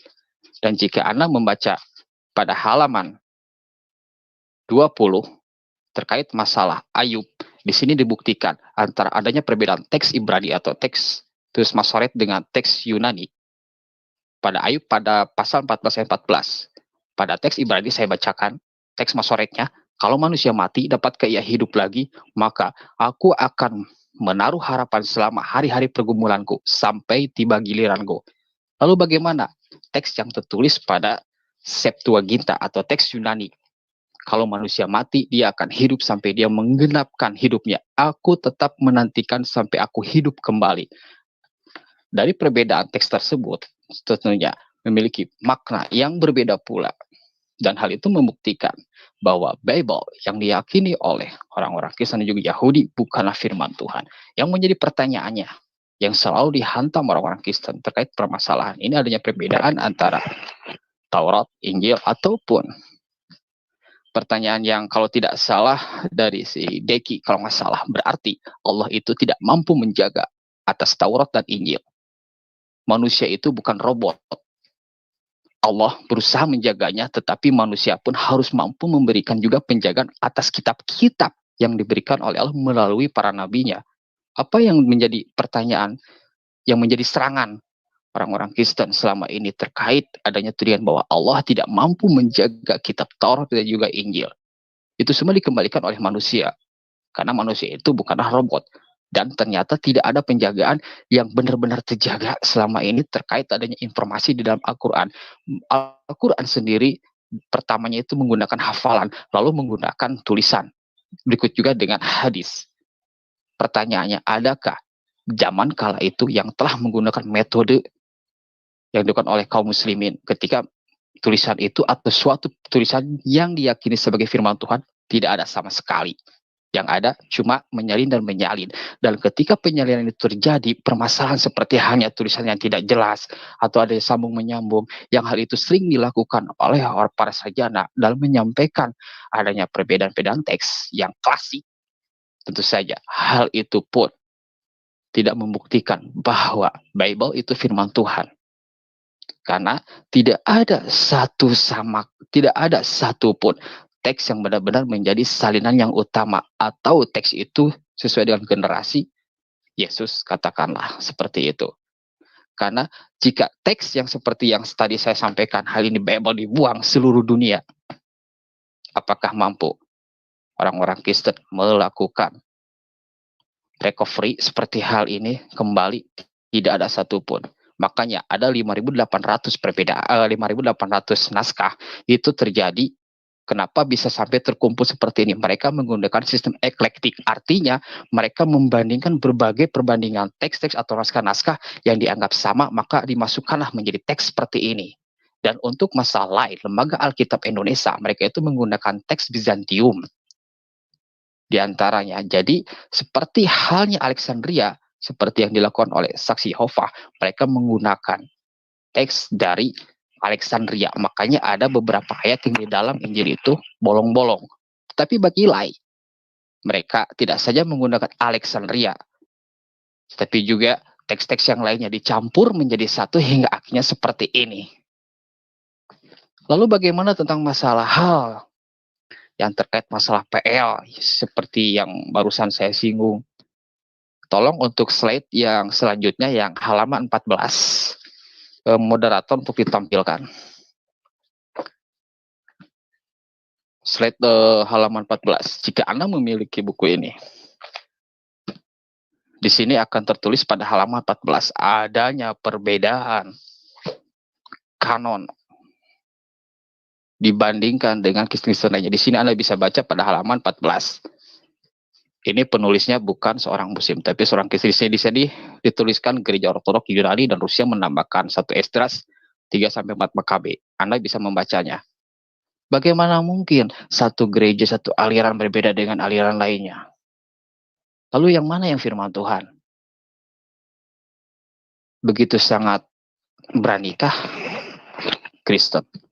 Dia membongkar, dia memasukkan satu kitab dan juga menendang kitab lainnya atas nama hawa nafsunya. Bahkan terkait masalah Injil pun itu banyak beredar pada abad 1 hingga abad kedua Masehi. Yang menjadi pertanyaannya, bagaimana 4 Injil yang ada saat ini diyakini sebagai firman Tuhan dan yang lainnya itu ditenang atau tidak digunakan? Tidak ada satu jawab pun yang memang benar-benar memuaskan. Bahkan jika Anda mempunyai buku ini, di sini Ramadhani menjelaskan adanya pemilihan Injil A, Injil B menjadi bagian dari kanon atau membuangnya, itu semua dilakukan oleh pihak gereja. Artinya bahwa yang memutuskan kitab Injil yang firman Tuhan, Injil yang bukan firman Tuhan, itu semua ditentukan oleh gereja. Seperti itukah kitab-kitab yang ada di dalam Bible semuanya ditentukan oleh gereja? Lalu bagaimana kekuasaan Tuhan sendiri? Di mana di dalam doktrin Kristen sendiri meyakini adanya peran Roh Kudus. Nol.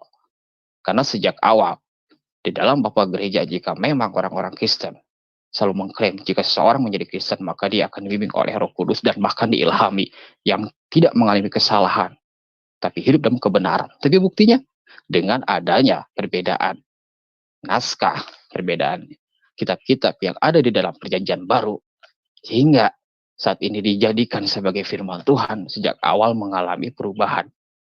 Dan orang-orang Kristen yang mengalami kebutaan di dalam sejak Kristenan selalu mengklaim iman kami dalam arti kata Kristen itu tidak ditentukan oleh bapak-bapak gereja. Pernyataan seperti itu menandaskan bahwa dia seorang Kristen yang bodoh terkait permasalahan sejarah. Tanpa adanya bapak-bapak gereja, tentu saja tidak akan pernah ada Bible hingga detik ini.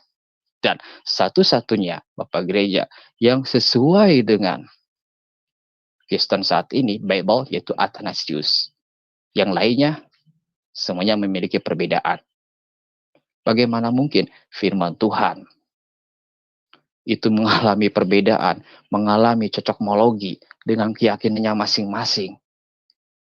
Jika seorang Kristen menuding bahwa Allah tidak mampu menjaga kitab-kitabnya, khususnya Injil dan juga Taurat, tentu saja dengan adanya sejarah seperti itu membuktikan bahwa orang-orang yang katakan diklaim sebagai orang Kristen maupun orang Yahudi yang diberikan amanah, dipercaya, diberikan kitab suci, tapi ternyata mereka telah menjual agamanya, mereka telah melakukan perubahan-perubahan.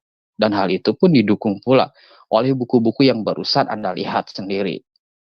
Kami menggunakan buku untuk membuktikan bahwa kami bukanlah orang yang buta terkait permasalahan Bible khususnya. Karena kami memberikan bukti, itu bukan mencari pembenaran, tapi memberikan bukti bahwa hal itu yang kami sampaikan benar-benar terjadi. Kecuali orang-orang Kristen yang buta sejarah tentu akan menentang. Yang menjadi permasalahan saat ini, dari 5.800 itu, siapakah yang menentukan dari adanya perbedaan naskah atau teks? Ketika Yohanes sendiri itu hanya ditemukan kurang lebih sebesar kartu SIM, bagaimana sisanya? Tidak ada sama sekali jawaban yang bisa kami dapatkan dalam beberapa literatur Kristen sendiri. Ketika hal itu terjadi, padahal Martin Luther sendiri pun dia mengabaikan beberapa kitab yang dianggapnya kurang bernilai. Apakah orang-orang Kristen saat ini ataupun pas di zamannya Martin Luther mereka menganggap dia itu sesat? Martin Luther saja menolak beberapa kitab yang dianggapnya tidak sesuai, seperti halnya Wahyu misalnya. Tapi kenapa saat ini orang-orang Kristen meyakini bahwa hal itu sebagai firman Tuhan? Dan tanpa adanya bapak-bapak gereja dari pihak Katolik, tentu saja tidak akan pernah ada Protestan. Dan tanpa adanya Athanasius, tentu saja tidak akan pernah ada sama sekali Bible yang saat ini diyakini, khususnya permasalahan PB. Dan hal itu membuktikan bahwa keterjagaan, keterandalan Bible itu sebenarnya tidak terjaga dan tidak layak untuk dianggap sebagai firman Tuhan, karena dalam proses pembentukannya saja semuanya ditentukan oleh manusia tanpa menggunakan metodologi yang bisa dipertanggungjawabkan. Lalu bagaimana Al-Quran? Sebagaimana yang singgung barusan oleh Pak Buyung juga, gitu kan. Barusan juga saya singgung juga, penjaganya itu melalui hafalan dan juga tulisan. Hafalan orang-orang Arab itu lebih kuat, lebih cenderung dikedepankan daripada hal tulisan. Sedangkan orang-orang Yunani, bagaimana dalam menjaga firman Tuhannya dalam teks katakanlah Injil? Tidak ada, kecuali hanya mengandalkan tulisan dan tulisan. Apalagi setiap tulisan satu dengan yang lainnya itu berbeda, otomatis adanya kesalahan itu sebuah kewajaran. Yang menjadi pertanyaannya, apakah benar para penulis Injil katakan itu benar-benar seabad atau semasa dengan Yesus? Hingga saat ini masih menjadi pertentangan, khususnya terkait masalah nama. Bahkan di dalam Injil pun ada polemik hingga saat ini dari kalangan para sarjana. Apakah Injil Matius yang lebih dahulu ditulis ataukah Injil Markus? Ternyata Kristen selalu sepakat untuk tidak sepakat dalam banyak hal, khususnya terkait masalah kanonisasi Bible sendiri. Oleh karena itu, saya sarankan bagi orang-orang Kristen yang ingin menyerang tentang terkait Al-Quran, silakan. Kami tantang Anda untuk berdialog. Tetapi gunakan sumber-sumber ketika Anda menyerang Islam, gunakan sumber. Karena kami pun akan menyerang Anda terkait masalah hal sumber. Jangan menggunakan internet sebagai sumber Anda. Karena anak kecil pun mampu melakukan halnya. Seperti yang Anda lakukan. Khususnya bagi Saipudin, silahkan. Anda memilih saya, Bang Awan, atau Pak Buyung. Kami layani. Seperti itu.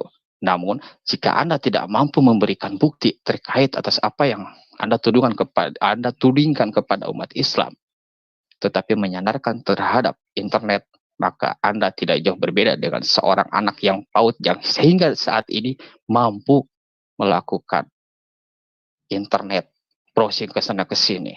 Oleh karena itu, tidak layaklah jika seorang Kristen yang dia masalah kanonisasi saja dia tidak tahu menahu, lalu seolah menjadi seorang yang apologet yang mampu tahu ini itu tentang masalah Islam ketika wawasannya pun kurang. Oleh karena itu kami membuka dialog, silahkan. Jika Anda menerima tantangannya, alhamdulillah. Dan untuk permasalahannya kanonisasi Alkitab ataupun kodifikasi Al-Quran, jika orang-orang Kristen khususnya Saipudin Ibrahim mampu memberikan bukti atas apa yang ditudingkannya selama ini, selain hanya kuar-kuar saja, kami terima tantangan jika Anda memang mau berdialog dengan Muslim. Jika hanya sekedar satu alur saja, hanya bicara seperti ini, monolog, saya kira Anda tidak jauh berbeda dengan orang gila. Terima kasih. Silakan untuk dilanjut, Pak Buyung. Assalamualaikum warahmatullahi wabarakatuh. Dan Pak Buyung, untuk dilanjut.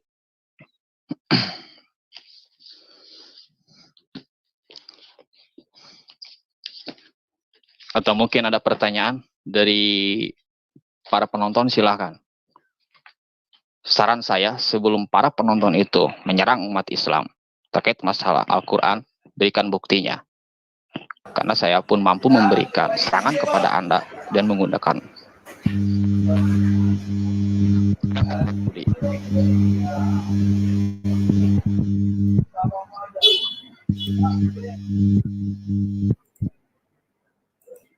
Halo. Halo? Ya, silakan. Halo? Suara saya ada kedengaran? Jelas. Halo? Jelas ya. Saya suka kali Ya, kalian jelas, bertiga ini. Tapi omongan kalian besar. Maaf ya. Omongan kalian aja yang besar. Apalagi si Parudin ini gayanya hebat kali nih. Apalagi ini maaf ya yang pakai topi putih ya. Saya sekarang bertanya nih. Ini saya share dulu ya. Share. Maaf nih. Saya tidak percaya. Suaranya diperbaiki dulu. Itu mengganggu, dia agak gemerisik. Suara siapa yang gemerisik ya? Biasanya saya kalau masuk di channel Muslim langsung gemerisik. Saya bingung ini. Oke, coba saya mute. Ya, coba mute. Oh, Pak. Oke, maaf. Kan berarti ada salah satu di antara kalian ini. Ya, oke, silakan. Mohon admin dibagikan dulu share screen saya. Perhatikan ya, kalau kalian bisa menjawab hebat kalian. Perhatikan surat ini ya, surat 70 ayatnya yang keempat. Ini nih. Para malaikat dan Jibril naik menghadap kepada Tuhan dalam sehari setara dengan 50.000 tahun. Ketika Jibril bertemu terakhir dengan siapa? Maryam. Jarak Maryam ke Nabi Muhammad adakah 50.000 tahun? Saya tidak percaya itu Jibril menurut ayat ini. Bukan menurut saya. Jadi ketika Nabi Muhammad bertemu dengan Jibril, ini Jibril yang mana lagi nih? Dan ketika Isra dan Mi'raj, Nabi Muhammad dan Jibril naik ke langit dan bertemu dengan Tuhan, jaraknya 50.000 tahun. Artinya Nabi Muhammad manusia yang paling tua di dunia dengan umur 50.000 tahun. Belum lagi jarak dari Mi'rajnya turun ke bumi. Ya kan? Jadi saya tidak percaya ini kalau menurut ayat ini bahwa Nabi Muhammad bertemu dengan malaikat Jibril. Kecuali ini dirubah atau dijelaskan bagaimana, saya nggak tahu. Yang kedua, si Fahrudin ini terlalu suka menghina-hina kekristenan. Fahrudin, kau bakar semua Bibel. Zaman dahulu memang ada Bibel, kan tidak. Buktinya bisa dikanon. Pakai ini loh, nalar ini. Jadi dari ketiadaan menjadi ada. Paham ya? Bibel itu bukan dari ada, dibuat menjadi ada. Bibel dulu tidak ada. Tetapi kitab-kitab kuno, kitab-kitab tua dikumpulkan di kanon. Mengenai kau bilang, inilah, ini. Itu kan persepsi kalian.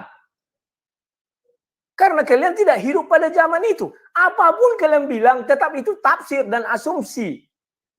Nah, terus kalian bilang bahwa Al-Quran itu benar dari Tuhan, begini, begono. Hei, kita manusia. Siapa manusia yang ingatannya 100% seperti Tuhan? Tidak salah. Titik dan koma. Sudah jawabannya. Sudah.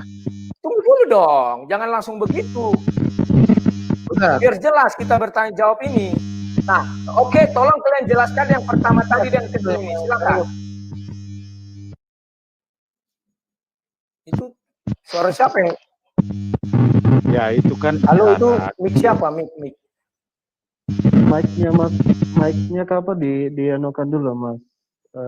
Ustaz Fahrudin, mic-nya tolong di off-kan dulu. Salah satunya pastor itu. Saya berharap 3 lawan 1 lah, berdebat kita yuk. Udah ya. Saya suka ini. Ayo silakan. Ini dulu jawab. 50.000 tahun. Sudah itu dulu. Ya, itu dulu yang 50.000 tahun. Oke, saya turunkan kasih kesempatan yang lain, ada yang lain. Jadi satu pertanyaan itu aja ya. Ya, jawab dulu aja. Oke.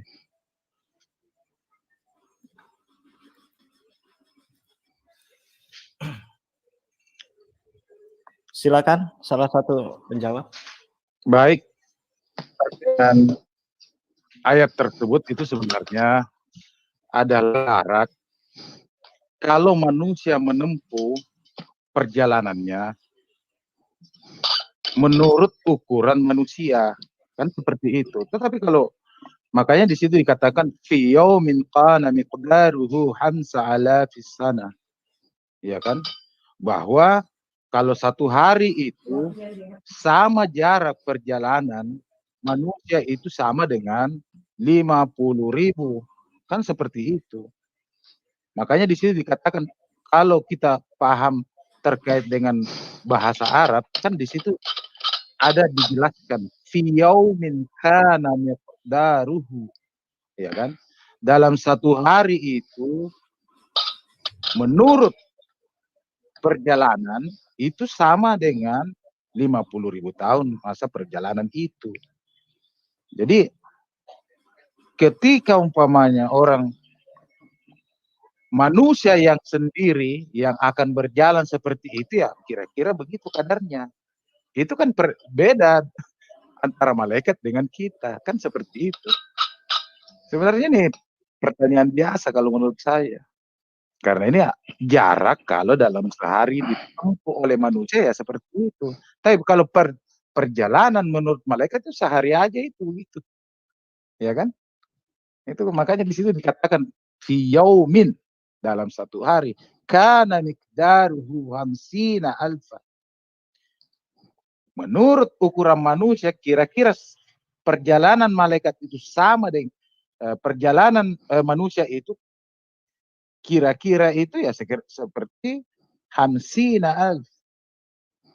Nah itu. Jadi bukan istilahnya jarak tempuh apa. Ini yang dilakukan oleh manusia. Kalau dia perjalanan sehari sama dengan malaikat. Seperti itu. Saya pikir begitu, Pak. Saya tambahkan sedikit, Ustaz. Saya tambahkan sedikit bisa? Jadi Silakan. pertanyaan dari Pak Burudi itu kan gini, dia ingin mengkontradiksikan antara perjalanan di waktu Tuhan yang 50.000 tahun yang miqdaruhu alfasana, ya, di sisi Allah itu ukurannya sehari setara dengan 50.000 tahun, itu ingin dikaitkan dengan Isra Mi'rajnya Rasulullah Sallallahu Alaihi Wasallam yang menurutnya berarti umur Nabi itu berapa puluh tahun gitu sampainya ke sana. Nah ini yang tidak dipahami bahwasanya di dalam surat Al-Isra itu ya, surat 17 itu ayat ke-1 ya, ayat ke-1. Di situ Allah mengatakan subhanallazi asra bi 'abdihi. Itu diawali dengan kata subhana, artinya mensucikan Allah, maha suci Allah. Allazi asra, yang memperjalankan. Nah, lihat ya. Yang melakukan ini siapa? Bukan Rasulullah, tetapi Allah. Ketika kita bicara tentang Allah, maka berarti baginya lah segala sesuatu. Innallaha ala kulli syai'in qadir gitu. Allah maha mampu atas segala sesuatu. Kita lihat tentang kisah pemuda yang ada di dalam gua. Berapa umur mereka? Ya kan?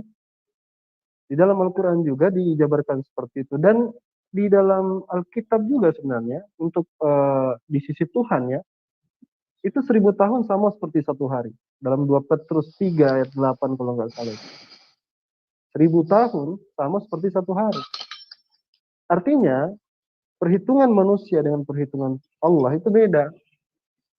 Sehingga kalau misalnya mau dikait-kaitkan, saya tidak percaya dengan hal itu, Anda ingin meninjaunya dari sisi apa? Kalau kami meninjaunya itu dari sisi mukjizat, kami meninjaunya itu dari sisi kemahakuasaan Allah Subhanahu wa taala untuk bisa melakukan hal itu. Kira-kira seperti itu tambahan daripada saya. Tapi sebenarnya saya lihat Pak Rudi, sebenarnya kalau bisa muncul lagi, saya ingin mempertanyakan kepada beliau sejauh mana beliau paham tentang judul tema kita pada hari ini. Ya, silakan kalau beliau muncul, Nah, lagi saja. untung dibuka. Karena ini Saya menunggu-nunggu kok dikurung. Saya pikirkan. Pak Rudi, Saya jawab dulu. Pak Rudi, Sebentar, Pak Rudi, saya jawab dulu yang Pak apa tadi Pak peta Dengarkan bionya. dulu. Pak Rudi dengarkan dulu. Pak Rudi. Oke, dengarkan dulu orang lain Pak Rudi, jangan nyerocos terus. Sabar dulu, Sudah, sabar saya ya. dengarkan. Oke, sabar Pak Rudi. Tema kita pada hari ini sebenarnya lebih kepada manuskrip. Dan saya ingin tahu Pak Rudi sendiri tahu tidak Alkitab itu sebenarnya khususnya yang dibuat oleh Erasmus dari King James Version itu mereka merujuk itu kepada manuskrip abad keberapa? Nah, sekarang saya jawab dulu Pak Peta tadi ya. Dijawab dulu saja. Tidak. Karena judul dialog ini bukan hanya Alkitab, ada Al-Quran. Kalian pemateri, maka saya berhak menanyai kalian, bukan kalian menanyai saya. Terbalik itu. Silakan dijawab itu, lalu jawab pertanyaan saya. Ya. Mengerti arti namanya pemateri. Siapa pemateri bersedia untuk diuji? Siapa mendalilkan? Harus bisa membuktikan. Sekarang saya menguji. Ya, sekarang saya tidak tertarik itu. Baca dulu surah 30 berapa ya? 32 apa ya? Ini, dia mengatur segala ayat 45. Dia mengatur segala urusan dari langit ke bumi. Kemudian urusan itu naik kepadanya. Artinya urusan itu naik kepada Tuhan. Dalam sehari yang kadarnya, lamanya adalah 1000 tahun menurut perhitungan manusia. Ingat loh, menurut manusia. Jadi ketika sama dengan yang tadi ayat 70 ayat 4 itu, bahwa dikatakan malaikat dan Jibril untuk menghadap Tuhan itu sama dengan 50.000 tahun. Lamanya manusia. Sementara jarak dari Maryam ke Nabi Muhammad tidak sampai 50.000 tahun. Jadi andai kata Jibril naik kepada Tuhan, menurut perhitungan manusia itu sudah tahun 50.000. Dari jarak kepada Maryam. Maryam kan terakhir Jibril bertemu. Setelah itu Jibril bertemu kepada Nabi Muhammad di Gua Hiro. Itu pun Jibril itu adalah malaikat. Malaikat itu wujudnya apa? Nur, cahaya. Bukan manusia. Dan cahaya bagaimana bergulat? Kalau kita pakai logika yang dituangkan di dalam Al-Quran. Ya. Jadi coba kalian jelaskan. Jangan asal, wah ini lihat ini, 1000 tahun manusia katanya. Jadi hari ini saya meminta sesuatu, 1000 tahun lagi baru disetujui. Baca baru di pertanyaannya, coba ya dipersingkat. sudah Pak. Saya bisa. Bukan Saya saja dulu ya. atau dialog. Eh, Dipersingkat apa pertanyaannya? Tidak Nah, apa-apa. apa Tidak. poinnya, Menurut saya tidak apa-apa. Biar saya saja dulu coba. Begini ya. Ketika kita berbicara tentang kekuasaan Allah, lihat di dalam ayat Al-Isra itu, Subhanallazi asra bi abdihi. Yang memperjalankan itu Allah. Dan ketika kita berbicara tentang kekuasaan Allah, bahkan di dalam sentuhan sains pun ada. Kalau Pak Rudi tahu tentang wormholes ya, wormholes atau lubang cacing, dalam istilah sains wormholes lubang cacing itu memungkinkan untuk bagaimana mempersempit waktu di dalam sebuah perjalanan antariksa. Kalau itu Bapak belajar sedikit kalau suka nonton Star tentang Trek network science. Iya. Nah, bukan Star Trek, itu fiksi. Tapi dia lebih kepada wormhole. Ada bukunya. Nah, sekarang begini, ini tema kita pada hari ini adalah tentang qiraat. Jadi kita analisis dari ke belakang dulu. Ini karena Pak Saifuddin Ibrahim menyinggung tentang varian bacaan Al-Qur'an ya, bukan tentang pertentangan Al-Qur'an, bukan. Varian bacaan Al-Qur'an. Nah, Pak Rudi, saya mau tanya, sejauh mana pemahaman Pak Rudi tentang varian Alkitab gitu loh. Varian Alkitab tahu tidak ada varian Alkitab gitu, menurut Pak Rudi sendiri. Varian Alkitab pasti ada. Apalagi Oke. sekarang Alkitab sudah diterjemahkan ke dalam berbagai bahasa, ya kan? Nah, Iya. sebagai saya katakan adalah pengikut, maka sudah seharusnya saya beriman kepada apa yang saya lihat sekarang. Dan adalah satu kebodohan kalau saya katakan, oh ini tidak benar ini, siapa yang hidup pada zaman itu? Tak ada, semuanya asumsi, termasuk Anda hanya asumsi. Seolah-olah Anda menyaksikan, sebentar dulu. Ketika Nabi Muhammad bersabda atau mengucapkan firman Tuhan, beda antara sabda dan firman beda-beda tipis. Terus Anda katakan, apakah orang ini ikut terus 24 jam? Kan tidak, pertama. Setelah itu, kenapa Al-Quran tidak ada perawinya? Hadis ada perawinya. Padahal itu sama-sama diucapkan kepada para sahabat. Dan sahabat bercerita turun-temurun. Kan demikian. Dan Nabi Muhammad tidak pernah mengoreksi, tidak sempat mengoreksi. Yang Anda katakan 12 tahun baru dituliskan, kata Pak Penta tadi kan. 12 tahun setelah Nabi Muhammad wafat, baru dituliskan. Nabi Muhammad tidak sempat mengoreksi. Jadi semuanya asumsi. Sudahlah, kita beriman. Kitab suci itu sudah ada. Tak ada lagi yang bisa kita lakukan, semuanya asumsi. Oke. Bang Rudi, Anda menyatakan bahwa Nabi Muhammad tidak melakukan pengkoreksian. Oke, saya jawab pertanyaan saya. Bisa nggak Anda memberikan bukti kepada saya bahwa Nabi Muhammad itu tidak melakukan pengkoreksian? Artinya bahwa Anda sendiri tahu ketika zaman Nabi Muhammad seperti itu. Dan jika Anda mengetahui pengkoreksian, dengarkan dulu. Anda bisa mendengar saya nggak? Anda bisa mendengar saya nggak? Bisa. Ini Anda bisa mendengar saya? Bisa. Jika Anda memahami tentang Al-Quran, Anda menyatakan ada riwayat di kala hal Al-Quran sendiri, Anda menyatakan tidak ada riwayatnya. Dan bahkan tidak dikoreksi oleh Nabi Muhammad SAW. Dan jika Anda benar-benar memahami terkait permasalahan kodifikasi Al-Quran, itu 1 tahun sekali oleh malaikat Jibril, disampaikan pula ke Nabi Muhammad, diuji atau di penalarannya itu, hafalannya itu dites. Begitu juga dengan para sahabat. Dan ingat, para sahabat itu seperti yang Anda katakan, kamu mengekor 20 jam, ingat sahabat itu bukan kedua, baru gitu kan. Tidak jangan disamakan antara hal Bible. Ujung-ujung ditulis namanya si A si B, padahal jika Anda sendiri ke Kristenan, ini sarjana sekolah, sudah makan ke sekolah, Anda sendiri seperti apa kan? Jadi jangan samakan antara Bible yang ujung-ujung tidak ada nama dikaitkan masalah nama. Dan jika saya mempertanyakan kepada Anda tahu tidak permasalahan PB dan PR? Saya tanya dulu Anda jangan cuma bisa nanya. Anda bisa cuma nanya. Saya ingin bertanya, Anda tahu tidak permasalahan hanya perjanjian baru, perjanjian lama yang seperti itu? Bentar, saya ingin bertanya. Anda cuma bisa tanya. Sebentar dulu. Jangan dulu Pak Rudi. Pak Rudi sebentar dulu. Anda pemakalah. Anda sebenarnya tidak mengetahui konteks mengatakan 12 tahun setelah Nabi Muhammad baru dibukukan. Anda pemakalah loh. 12 tahun setelah Betul. Nabi Muhammad wafat baru dibukukan. Bentar, saya jawab dulu itu, Mas Budi. Artinya Nabi Muhammad tidak sempat mengoreksi. Jadi gini, Dan Nabi Muhammad, maaf ya, orang Muslim mengatakan itu dengar dulu, saya sudah jawab. Ya, silakan. Dengar dulu, saya jawab dulu.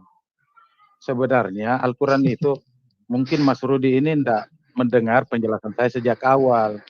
Bahwa sebenarnya Al-Quran itu kan sudah ditulis sejak awal, sejak Rasulullah itu masih hidup, itu sudah ditulis sebenarnya. Makanya ada hadisnya mengatakan, La taktubu anni illal Quran. Jangan menulis ucapan-ucapan saya kecuali Al-Quran sebagai firman Allah. Nah, coba dengar tadi rekaman, kalau sempat nanti dengar ini rekaman saya sudah sampaikan tadi. Ada lagi hadis yang mengatakan uktubu li Abi Syah, tulislah berdasarkan salinan Abi Syah. Itu pada saat Rasulullah masih ada loh. Nah sekarang gini, kalau dibilang bukan diperintahkan oleh Rasulullah, itu Al-Quran itu sifatnya tauqifi. Jadi sebelum dia dibukukan itu, sahabat itu sudah disampaikan sama Rasulullah bahwa ayat ini ditaruh di awal di sini. Makanya kan tidak seperti Bible. Di dalam Al-Quran itu, kalau Anda melihat, surah pertama itu adalah Al-Fatihah, ya kan? Sementara ayat yang pertama yang turun itu adalah surah Al-Alaq, ya kan? Surah kalau Anda membaca ini Al-Quran, Mas Rudi, lihat surah Al-Fatihah yang pertama, terakhir surah An-Nas. Maaf Pak Peta, sementara Ashabun Nusul mempermalukan dirimu sendiri, saya gitu. Masuk sih. Sebentar. Halo Pak Peta. Sebentar. Ya. Sebentar. Terakhir ini, itu kan sudah tidak sesuai dengan topik sebenarnya Bang Rudi ini. Masih sesuai topik. Tunggu terakhir. Tadi si Pak Rudin bilang bahwa kitab-kitab Allah tak terjaga, begono. Satu kitab Allah lagi yang tidak pernah berselisih. Tahu apa? Tahu nggak kalian kitab Allah yang tidak pernah ada perselisihan dalamnya? Tahu apa? Zabur. Sebut aja Mas Rudi, apa ya? Iya, Zabur. Tidak pernah di dalam Al-Quran dikatakan berselisih tentang Zabur. Sekarang Zabur itu di mana? Kalau betul memang Allah SWT menurunkan kita-kita, di mana Zabur itu? Tidak pernah tersentuh, tidak pernah diubah-ubah. Zabur tidak pernah diklaim Allah dalam Al-Quran. Sudah tersentuh, terubah-ubah dan segala macamnya. Tapi Taurat, Injil, ya. Di mana Zabur itu? Kalau kalian memang mampu, tunjukkan sama saya, tunjukkan sama dunia.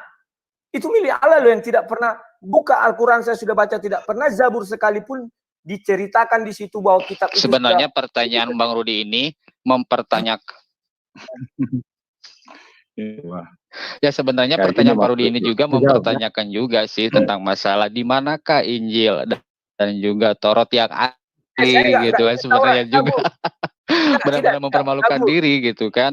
Karena sebagaimana yang barusan disinggung juga oleh kami terkait permasalahan sejarah. Iya, pertanyaan Anda itu yang secara logika. Anda sendiri kawan. Tidak, saya tidak malu. Yang tidak sesuai dengan tema pertanyaannya. Jarak dari bumi ke memang tidak malu. Umur Nabi Muhammad berarti sudah 50.000 tahun. Silakan baca 2 Petrus pasal 3 ayat 8. Masalah 1000 tahun itu 2 Petrus pasal 3 ayat 8 Bang Rudi. Sebenarnya itu juga ada di dalam hal Bible. Beda gimana? 1 Petrus tidak ada 90 ayat 4. Anda itu kenapa membedakan? Apa dasar Anda membedakan? Sebentar ya. Ustaz Farudin sebentar ya. Mas Rudi. Mas Rudi Hanes. Mas Rudi. Kedengaran nggak suara saya? Mas silakan, saya dengar. Kedengaran, bagus sekali. Ya, lanjut aja. Mau tidak kita berdua berdebat, kita berdua saja. Bikin di channel Pak Rudi. Ya, kita bahas tentang manuskrip Alkitab dan Al-Quran. Ya. Kita bahas tentang mau sekali yang saya jabarkan tadi ya, tentang varian-varian yang saya jabarkan tadi. Kalau mau, tentukan jadwalnya kapan supaya lebih spesifik pada topik, karena topik pada hari ini adalah tentang tuduhan dari Pak Saifuddin Ibrahim, bahwa Quran kami ini itu sudah dibakar. Jadi itu ada Saya lihat dasarnya judul besarnya kenapa tak ada kita, tuduhan Saifuddin Ibrahim. makanya Pak Rudi bisa nonton dari awal penjabaran saya di Ya, pengantar. tapi judulnya yang dikasihkan tadi sama saya tidak ada tuduhan Saifuddin Ibrahim dibuat situ. Hanya ada Ustadz ini, Ustadz ini, Ustadz ini membahas tentang kanonisasi ini. Tidak ada tuduhan Saifuddin Ya. Ibrahim. Dia saya nggak Makanya urusan saya itu bilang- mau Saifuddin Ibrahim jungkir balik. Makanya saya bilang sejak awal bahwasanya ketika Saifuddin Ibrahim menyerang qiraat atau varian yang dia anggap sebagai perbedaan di dalam teks Quran, saya katakan bahwasanya sesungguhnya di Alkitab sendiri varian itu mencapai 500.000 varian, dan itu sudah saya jabarkan dari sejak awal. Dan saya bisa diskusi dengan siapapun tentang varian-varian ini, dan saya sudah jabarkan dengan gamblang. Ketika ada orang Kristen yang tidak setuju dengan penjabaran saya tantang untuk diskusi, dan kalau Pak Rudi tidak setuju dengan apa yang saya sampaikan, itu kita bisa diskusikan lagi. Saya kurang tertarik itu Pak, karena itu semua asumsi. Pak Rudin jangan lupa ya, siapa yang hari Selasa kami debat ya? Aristo Selasa kan? Iya. Jangan lupa di Selasa ya. Oke. Anda sini sebenarnya tidak tertarik. Saya izin ya. Karena tidak mampu mengungkapkan masalah kodifikasi, masalah kanonisasi Alkitab itu sih Bang sebenarnya. Ya. Kabur.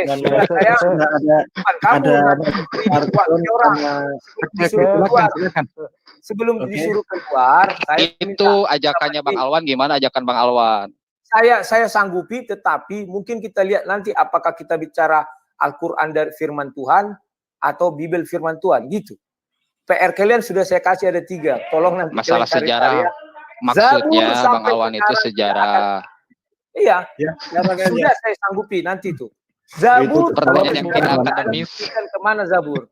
Zabur. Tunjukkan satu ayat ya kan di dalam Al-Quran bahwa Zabur itu tidak akademis. Dipelihara. Tunjukkan satu ayat di dalam Al-Quran bahwasanya ada janji Allah bahwa Zabur itu dipelihara. Udah itu aja Pak Rudi ya. Tidak ada ayat yang mengatakan Zabur makanya kalau tidak dipelihara kenapa ditanya? Loh, begini loh. Ada 4 kitab yang sering disebut hanya Taurat, Injil, dan Al-Quran. Ini yang sering di tadi. Zabur tidak ada. Loh, janji Allah untuk memelihara itu memelihara itu kan yang masa Allah harus berjanji terhadap firman-Nya sendiri? Lucu kali kelihatan. Allah janji apa? Allah kalah sama Begini, dia tidak disebutkan dipegang-pegang, artinya terpelihara. Pak, itu kan Allah yang berjanji ya kan. Mas Rudi, saya diam aja ya, nanti dikira dikeroyok loh. Sebentar ya, Pak Rudi. Pak Rudi pertama jangan merasa bahwa ini kita keroyok atau tidak. Ini kita tetap dalam suasana. Jadi nanti Pak Boim dibuatnya dia buat kesan gitu kan. Secara live aku dikeroyok. Jadi gini.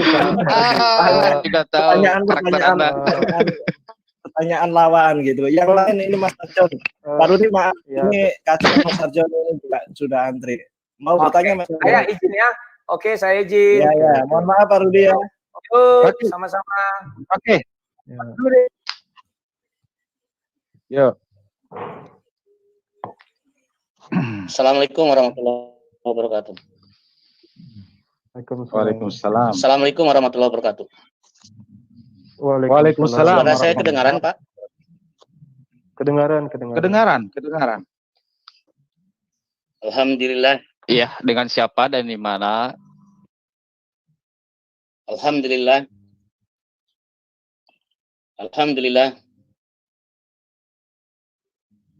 Saya Arjon, Pak Rudin. Saya mukadimah sedikit, Pak. Berkaitan dengan tema malam ini. Boleh, Pak ya? Silakan Pak, silakan. Alhamdulillah. Silakan Pak. Wa kafa billahi syahida. Alhamdulillah. Wa kafa billahi syahida. Cukuplah Allah yang menjadi saksi. Cukuplah Allah yang menjamin Al-Quran itu. Mudah-mudahan kita sepakat untuk itu. Karena saya perlu berbagi juga di sini mengenai pertanyaan-pertanyaan dari rekan-rekan bahwa Al-Quran itu tidak ada saksi di Gua Hiro itu. Ini memang perlu kita jawab, walaupun sebenarnya ini pertanyaan lucu-lucuan sebenarnya. Karena kalau bagi kita Muslim, cukup tadi yang saya bacakan di Muqaddimah tadi. Wa kafa billahi sahida. Cukuplah Allah yang menjaganya dan cukuplah Allah yang menjadi saksi, cukuplah Allah yang menjaminnya. Saya pikir begitu, Pak. Perkenalkan saya Pak Alwan, Pak Dr. Alwan, Kang Fahrudin, dan Ustadz Buyung Peta serta Gus Imron ya. Jadi menurut saya kalau kita ingin menjawab pertanyaan tersebut, ini hanya berbagi saja.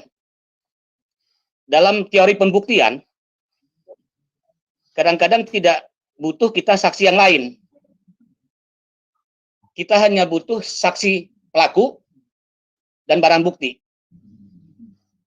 Dan Al-Quran sendiri telah membuktikan eksistensinya bahwa Al-Quran itu terjaga. Sebagaimana yang disampaikan tadi oleh Bang Buyung, Al-Quran itu secara etimologinya adalah bacaan. Bacaan itu berarti yang dibaca berulang-ulang, sehingga kita jadi hafal. Bayangkan surat Al-Fatihah, berapa kali kita baca setiap hari. Begitu juga surat-surat yang lain, begitu juga ayat-ayat yang lain. Jadi sekali lagi saya sampaikan dalam kesempatan ini, saya hanya ingin sharing saja. Silahkan Al-Quran dimakan kambing, silahkan dimakan sapi, silahkan dimakan monyet sekalipun. Pada saat ini juga hilangkan seluruh Al-Quran di muka bumi ini. Saat ini juga kita bisa buat Al-Quran persis sama dengan zaman Rasulullah Shallallahu Alaihi Wasallam. Jadi terakhir usulan saya kepada Bang Alwan, karena ini kan saya pen barunya Bang Alwan nih Bang. Saya sangat ngepen dengan Abang. Mungkin saya juga sudah mulai komen di channel Abang. Saya hanya berharap kepada para ustadz-ustadz yang tampil pada malam hari ini, mari kita membuat materi atau semacam konten tentang counter terhadap fenomena hujatan murtadin akhir-akhir ini. Saya perhatikan masih kurang kantornya, karena yang di kantor kadang-kadang hanya latar belakangnya, tapi substansinya yaitu tidak di kantor. Apakah bapak-bapak yang ada di forum ini sudah tahu bahwa Pak Saifuddin Ibrahim menyampaikan hujatannya bahwa Nabi Musa lebih pintar dari Allah Subhanahu wa taala? Apakah bapak-bapak sudah dapat informasi seperti itu?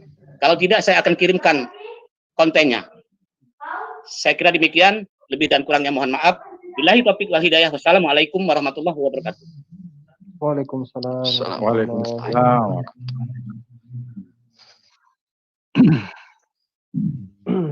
Ya, kalau tanggapan dari Ya mungkin silakan Ustaz, silakan Ustaz. ya saya pikir apa yang disampaikan semacam himbauan bagi kita dan masukan dari Akhina Arjun, kita sama-sama apresiasi ya. Jadi insya Allah kalau umpamanya di lain waktu juga kami akan menanggapi hal-hal yang signifikan, yang isu-isu strategis yang berkembang di luar sana. Insya Allah kami akan tanggapi sedemikian rupa. Saya pikir itu, Pak. Mungkin masih ada yang lain mungkin. Silakan tambahannya Bang Awan, atau ya terkait masalah yang barusan Bapak Arjun. Iya, kalau saya tambahkan memang kalau seperti kenapa misalnya kita ada di sekarang ini dan membahas ini adalah karena apa yang disampaikan Pak Saifuddin Ibrahim. Memang kalau Pak Saifuddin Ibrahim memang betul-betul gentleman, ya baiknya dibawa ini ke ranah diskusi gitu. Sehingga tidak ada lagi miskonsepsi atau tuduhan-tuduhan yang setidak-tidaknya hanya menyenangkan satu pihak, tapi kita dudukkan di dalam diskusi ilmiah sehingga semua terbuka, tidak ada yang ditutupi, objektif dan enak gitu. Semua bisa menerima dengan baik. Gitu. Ya, itu saja mungkin. Ya. Oke. Sebenarnya hal terkait masalah hal tidak ada saksi, hal itu sebenarnya terbantahkan ketika Nabi Muhammad SAW sendiri diberi gelar Al-Amin yang dapat dipercaya. Hal itu sebenarnya sudah dimentahkan juga sih gitu kan, terkait masalah tudingan yang sepele hal itu yang sebenarnya tidak berbobot, yang selalu mengaitkan bahwa Nabi Muhammad itu menerima wahyu tidak ada saksi. Jika tidak ada saksi, otomatis atas apa yang disampaikan oleh beliau itu adalah sebuah kebohongan atas apa yang beliau sampaikan. Namun nyatanya hal itu pun berbalik ketika tudingan kafir yang dinyatakan seperti barusan. Dalam arti kata ada tudingan beberapa orang yang menyatakan seperti itu bahwa Nabi Muhammad menerima wahyu tidak ada bukti, tidak ada saksi. Sebenarnya itu terbantahkan ketika Nabi Muhammad mendapatkan gelar Al-Amin dari orang-orang Quraisy sendiri, yang mereka sendiri itu orang-orang kafir. Artinya bahwa beliau itu orang yang tidak pernah berbohong sama sekali. Pertanyaannya simpel sebenarnya, bisa kami balikan. Ada nggak bukti kebohongan yang disampaikan oleh Nabi Muhammad, dan hal itu pun diakui bahwa Nabi Muhammad itu berbohong oleh orang-orang kafir, baik itu orang-orang Quraisy maupun orang-orang Nasrani atau Kristen maupun orang Yahudi. Silahkan, seperti itu. Dan hal itu pun ternyata apa yang mereka tudingan itu tidak selaras dengan apa yang mereka baca terkait masalah literatur dalam Islam. Waalaikumsalam warahmatullahi wabarakatuh. Silakan Bang, siapa ini teh? Triun Slayer. Bang Triun. Silakan. Akhir-akhir terima kasih untuk kajiannya. Ini banyak banget ilmu yang masuk kepada kami kaum muslim. Nah, dalam topik ini tentang kanonisasi Alkitab dan kodifikasi Al-Quran, kuncinya itu sebenarnya yang vital adalah persaksian, benar persaksian. Di sini hamba mau mengkonfirmasi, ketika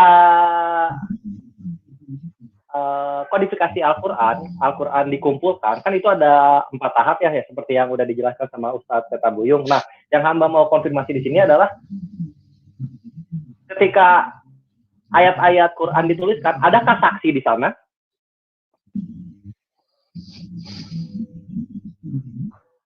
Baik. Masuk suara saya? Ya. Masuk. Iya, silakan. Mohon dijawabnya. Ya, gimana? Ulangi. Ketika Al-Quran dituliskan, ayat-ayat Al-Quran dituliskan oleh sahabat-sahabat, adakah saksi di sana? Adakah saksi dan adakah literasi yang menyatakan persaksian itu? Oke.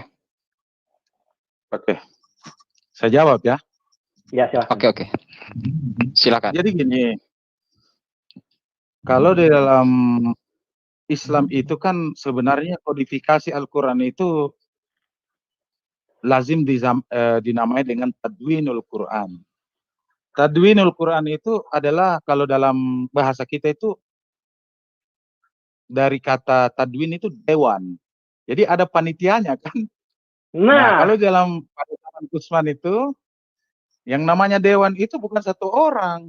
Ini semua ada panitia, ada 19 orang yang diketuai sendiri oleh Zaid bin Sabit.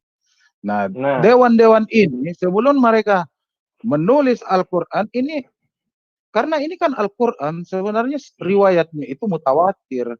Ini hanya dipilih aja sedikit orang-orang dari Quraisy itu yang betul-betul tahu terkait dengan umpamanya lafaznya, lajnahnya, lugahnya, itu semua dikumpulkan, terus dibacakan 1 ayat itu, terus Zaid menulis, itu disahihkan semua oleh para sahabat-sahabat Nabi.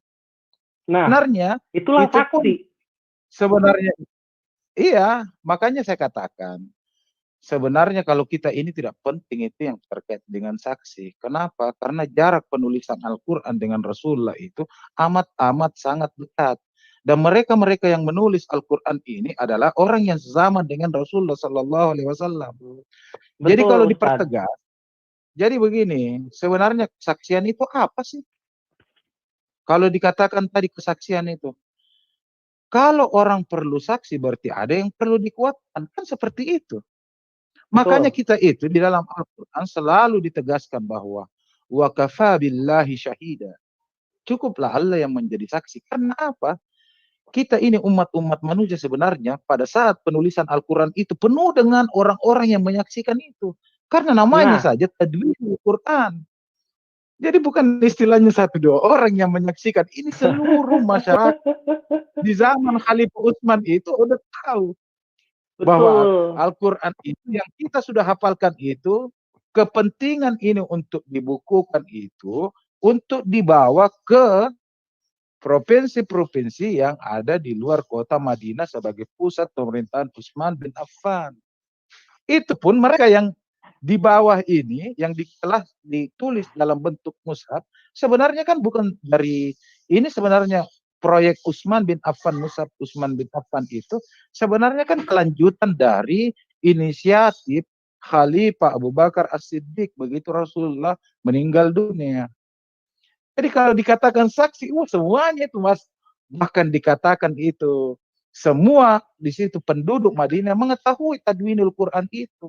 Jadi kalau kita bilang saksi itu, yang dibutuhkan oleh saksi itu kalau memang itu buktinya tidak kuat, kan begitu dalam hukum. Ini semua tahu kok. Makanya Allah mengatakan wa kafa billahi syahida. Orang ini kalau orang menggembor-gemborkan saksi itu sebenarnya dipertanyakan. Apanya yang dipertanyakan, motivasinya apa? Kalau ada saksi berarti ada sesuatu itu tidak kuat. Kan begitu dalam hukum. Anda umpamanya membuktikan sesuatu dalil. Untuk membuktikan itu harus dibutuhkan saksi. Al-Quran pada dasarnya makanya menegaskan wa kafa billahi syahida.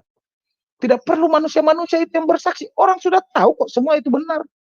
Mulai dari dulu sampai saat ini Al-Quran hilang pun, tulisan-tulisan Al-Quran itu hilang pun, orang masih bisa tahu, bisa lacak keberadaannya. Karena apa? Dia sudah ada chip di dalam diri manusia. Itu yang dinamakan az-zikr. Ingatan yang tertanam dalam diri manusia. Jadi kalau dikatakan bagaimana kesempurnaan penulisan Al-Quran itu, bukan hanya istilahnya dimulai dari saat dibukukan itu, bahkan sampai sekarang dijaga oleh umat Islam secara keseluruhan. Coba buktikan umpamanya ada kesalahan kecil saja, secuil aja, pasti kita tahu. Makanya itu kalau dikatakan benar-benar terjaga, iya. Bukti faktualnya iya. Karena Al-Quran sendiri artinya kan yang dilantunkan ya Ustaz ya. Iya.